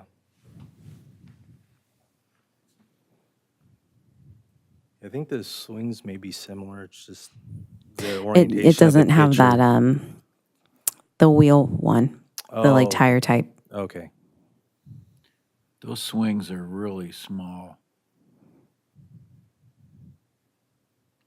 I don't think that they're not like over 6 feet tall. Oh, the structure? Mm-hmm. Yeah, those are close to 7. The swing set, Yeah, the they're structure. probably more like 9 at the pivot point. Doesn't look like it. And the benches, is there a reason why they're shaped that way? I wasn't sure if it was I like, think it's inclusivity. I think it's That's to get off what the I thought wheelchair too. and make Okay. it easier. I believe that's what they're for. I'll get the full info on that. Okay. Because I'm wondering too if it would make sense for us to put our usual ones there, or if it's probably more cost effective to do it through them. But just wondering on that piece. Yeah, we could look at that. I'll bring back more information on those particular I wasn't sure benches. if that would also impact the footprint of it, if we could add more, like if there was opportunity for more more benches? play Oh, yeah. equipment as opposed to putting the benches there. Well, those benches are kind of on the outside. You're talking about the blue ones? Yeah. Yeah, they're kind of currently where the ones that reside there now are at. Okay. So, but we could look. We heard that there's not a lot of room to sit there, so we could look at adding a couple more. So, if that's something you want us to look into, adding maybe like 2 more, 3 more benches. I think benches on the backside between the park and the pickleball courts would be a good consideration. Yeah. As a parent who sits there and watches their kids, like sometimes it's hard to find seating, Okay. especially in busy parks. Are you talking about those benches that I see here up in the right-hand corner? Yeah. It's kind of Two like a levels? multi-level kind of. Who's going to be sitting in those? Adults? They're inclusive. It's so you could get out of your wheelchair and sit next to your parent or guardian. Well, It allows you to transfer out of a wheelchair easier and get into the chair. because only one person's going to want to sit there because Right. there's nobody's going to sit down that low. I would look at some other benches than those. Okay. that's There's fine. also no back support. Yeah. Okay. So depending on what's happening at the park? Depending on what's happening, a lot of times we don't put, sometimes you put back, sometimes you don't. So like at Locker, we didn't put it because that way you could watch on either side. So depending on what you're doing, it gives you the opportunity to be on one, or to Okay. be on, face one side or the other. Got it. Thank you. And we could look at reducing it to 1 so that we have that accessibility aspect, and then utilize our standard benches as well. So it's just conceptual at this point. So whatever you And Matt, guys- I think if you brought a picture of showing a transfer out of a wheelchair, Okay. I think that would if answer they have some any questions. renderings of that, I'll definitely include that. okay. I mean, I've seen it work, so I know what you're talking about. Yeah, they may even have video on it, so I'll check with them. Yeah, I don't even really see how that would matter. But how would that, being formed like that, I don't see how that would help that Yeah. event. Well, yeah, it's entirely up to you guys if you guys So want to. I gotta see something. Well, okay, I'll bring some more information back on those. Okay. Anything else? I mean, I agree with most of everything that's said. I think for me, the flower theme of play and parks option 1 doesn't really fit. I don't know what other board members think, but like the flower spinning things, I think it's a spinning thing. Maybe it's a chair. But from option 2, the spinning things seem to fit more. So I think kind of what you're looking for is going to be a hybrid. But I like the main structure of option 1 from play and parks. I like the smaller structure for option 1, the sensory for special needs. I like the spinning thing. I think the flower accent pieces aren't that great. I like the swings in option 2. I like the idea of a couple belt swings for the mom or I dad do that wants too. to swing I with do their kids. Yeah, I think there was at least 3 bays in there, so we could definitely look at putting 2 belt swings in a bay. Yeah, so I We think just just can't to mix them together. summarize my stance is the main structure, the big structure and the little structure for option 1, play and parks and play works. The spinning thing works. The flower things don't work, and the swings don't work. So the accents from option 2 and the swings from option 2 might be a good Okay. mix of the both. Yeah, we could look at other options for to replace those flower structures. I'm not sure exactly what the function is on those, but I'm sure they have other themed options available.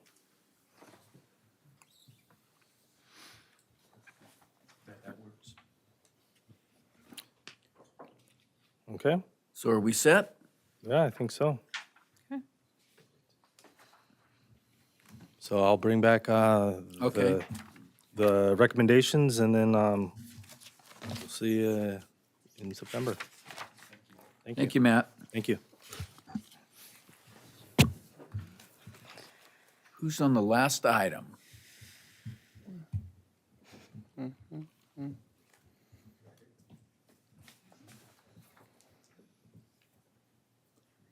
That's a great picture.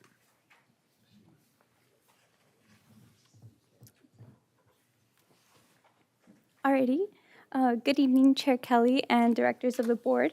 For the final presentation of the night, I will be presenting new item 9D. The California Special Districts Association is seeking,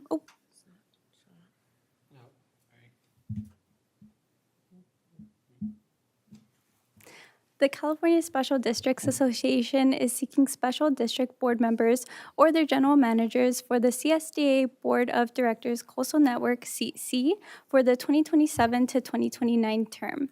Candidates must attend all board meetings, participate on at least one committee, attend special district legislative days and CSDA annual conference, and complete 4 modules of CSDA's Special District Leadership Academy within 2 years of being elected. The board may vote for one of the following candidates. Our first candidate is Vincent C. Ferrante from Monterey County. He's an elected official with 24 years of district service, is the former CSDA president, vice president, and board secretary, has served on every CSDA committee, including leadership roles such as chair and vice chair, and has a strong focus on statewide advocacy, professional development, and special district collaboration. Our next candidate is Maisha Cole Perry from Ventura County. She's an elected trustee with 3 years of district service, the president of the Santa Paula Committee of Arts and founder of the Santa Paula Community Garden, has a background in nonprofit leadership, entrepreneurship, and community engagement, and no current CSDA involvement, but emphasizes transparency, advocacy, and helping districts navigate financial and operational challenges. Our third candidate is Jackie McMillan, also from Ventura County, has 4 years of experience on Caligas Municipal Water District Board and 31 years with Metropolitan Water District, has attended 34 CSDA conferences, events, and workshops, is the chair of Delta Conveyance Finance Board, and has extensive water policy and government affairs experience. Our final candidate is Scott Mexstroth from Ventura County. He's the general manager of Ojai Valley Sanitary District, regular attendee of Ventura County CSDA chapter meetings, and the former American Public Works Association chapter president. There's no fiscal impact associated with this action. And it meets a strategic plan compliance, meets a 2021 to 2026 strategic plan goal of 4.4B by develop and maintaining and enhancing relationships with other government agencies serving our communities, such as, but not limited to, County of Ventura, National and State Parks, Pleasant Valley School District, Santa Monica Mountains Conservancy, City of Camarillo, California State Channel Islands, and Camarillo Healthcare District. Recommendation to the board. It is recommended that the board approve the selection of the candidate for CSDA Board of Directors Coastal Network CC to receive the district's vote. And that is all. You want me to start? I'll start since I'm currently on the board. What I'd like to stress to everybody when we make our decision tonight is that the CSDA board is not a training position for CSDA. You've got to come to the board with experience with CSDA, and you're making policy and changes and recommendations on legislation that impact all special districts, all 2,500 to 3,000 special districts in the state of California. So I think you need to have a broad experience with CSDA, serving on the committees and getting to know some of the people, getting to the conferences, and being a part of it. So based on that, I make a motion to that our vote should go for Vince Ferrante.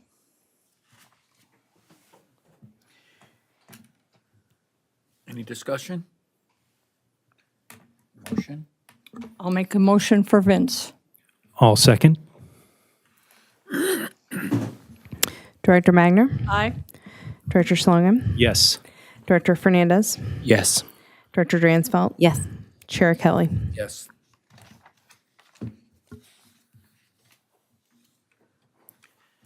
Due to the late evening, I'm going to bypass the statement from the chair tonight, and I'll pick it up next time we meet. And I'm going to follow his position. I suggest everyone, just so everyone knows, a budget has been passed. We're expecting 8 to 10 trailer bills to be presented here in the next few days. So watch it. Also, you all have access to the CSDA newsletter, and I would suggest you take a look at it. So there are some things on there that CSDA were very successful in, and other things that we're still battling to be excluded from. So other than that, there was not a chapter meeting, so we'll.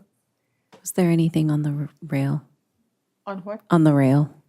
Oh, on the rail, the rail. Let me tell you what the rail, I got it. Very good question. And this is how this reads. CSDA was vigilantly protecting against the property tax diversion by the high-speed rail.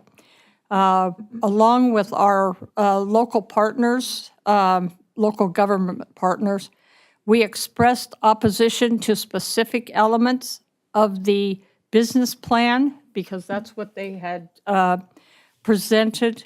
One element in particular would implicate special district property tax revenues. The authority's 2026 business plan detailed the authority's intent to pursue legislation that would empower it to create tax increment financing districts intended to capture value capture around the planned projected rail stations. And that even includes feeder stations, as we understand it, not just along the little line that the high-speed rail is going to run, but also everything that's going to feed into it. So we're fighting that with bats and everything else that we can, guys, because were we asked to do a support letter, Mary, or an opposition letter? I don't believe so, but I can check in with them. Okay, well, let me check, because I talked to Kyle, and they were going to try to get a call for action to get some letters, because I know the chamber and things. Yeah, the chamber, what do you call it? The Association of City Chambers and the Cal Chamber, and I know Aqua was even fighting it because of down the Central Valley. So, and the cities, the League of Cities, CSAC, all of them are against this. So, I think we're going to hear more out of it, Deb. And I'll keep you guys informed. This is an ever-changing thing as it happens. So, yeah, I'll check, Mary, to see if we've got something, okay? Thank you for bringing that up, though. Oh, David's next. Go ahead. Thank you.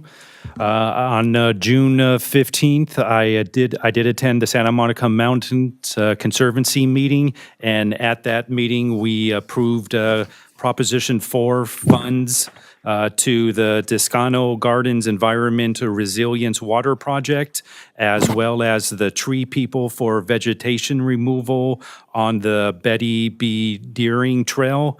And the one that I was extremely happy and glad to see was a grant with Proposition 4 funds for the Ventura County Fire Protection District for remote controlled tracked chipper procurement. To buy a procurement, so when we cut down trees and other high fire areas, we can create chips to give out for gardens and other things. So that's my update. Thank you.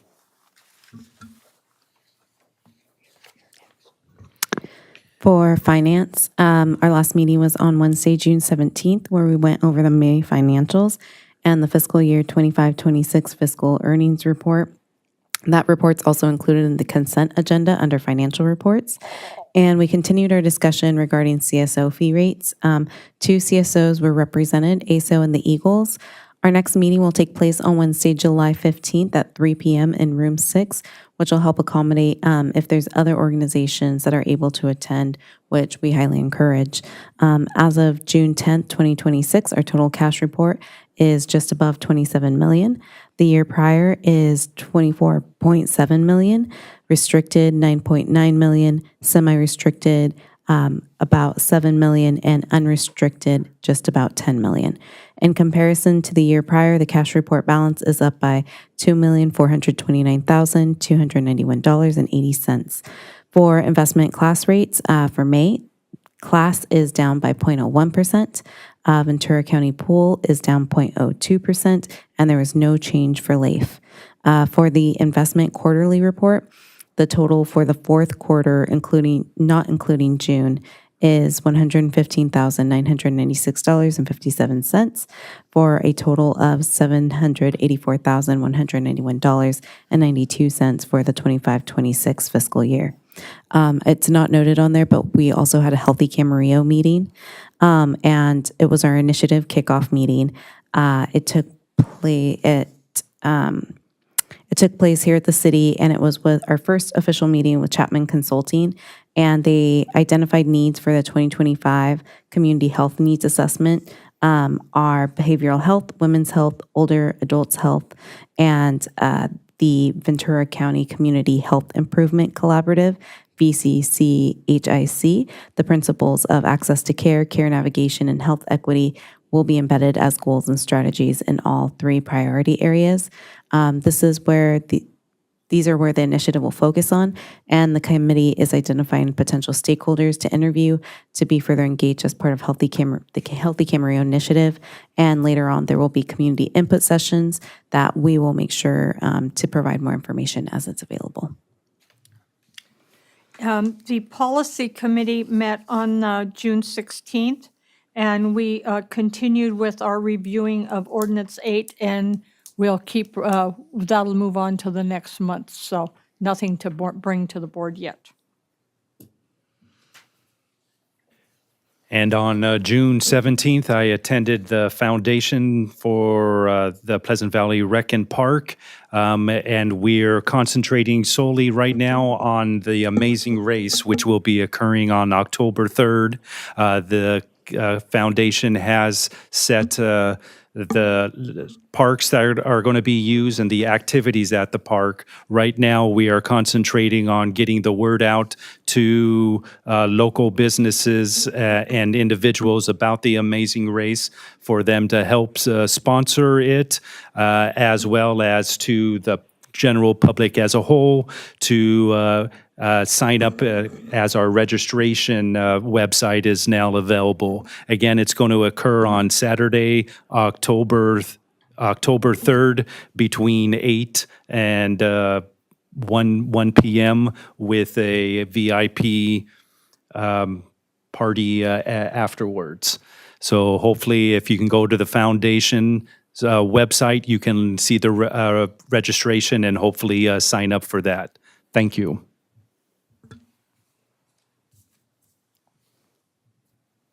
I have nothing at this time.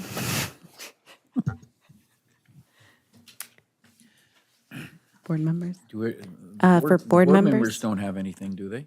Just our meetings reports. Yeah. The June 3rd board meeting, June 6th attended the Camarillo Pride and the Pleasant Valley Co-op Summer Festival, June 9th, Healthy Camarillo, June 17th, the SB 827 required fiscal and financial training, finance and foundation, and then on June 27th, attended the summer concert, and June 30th, yesterday, stopped by Freedom Center. Just wanted to say thank you so much to staff. I know it's a very long night. You all put so much work between the budget, capital improvement projects, Freedom, everything. So just thank you so much for all of it. Okay, and my report for the month is I was at CSDA on June 2nd, back here for a Park and Rec meeting on the 3rd, back in SAC on the 4th and 5th for CSDA. I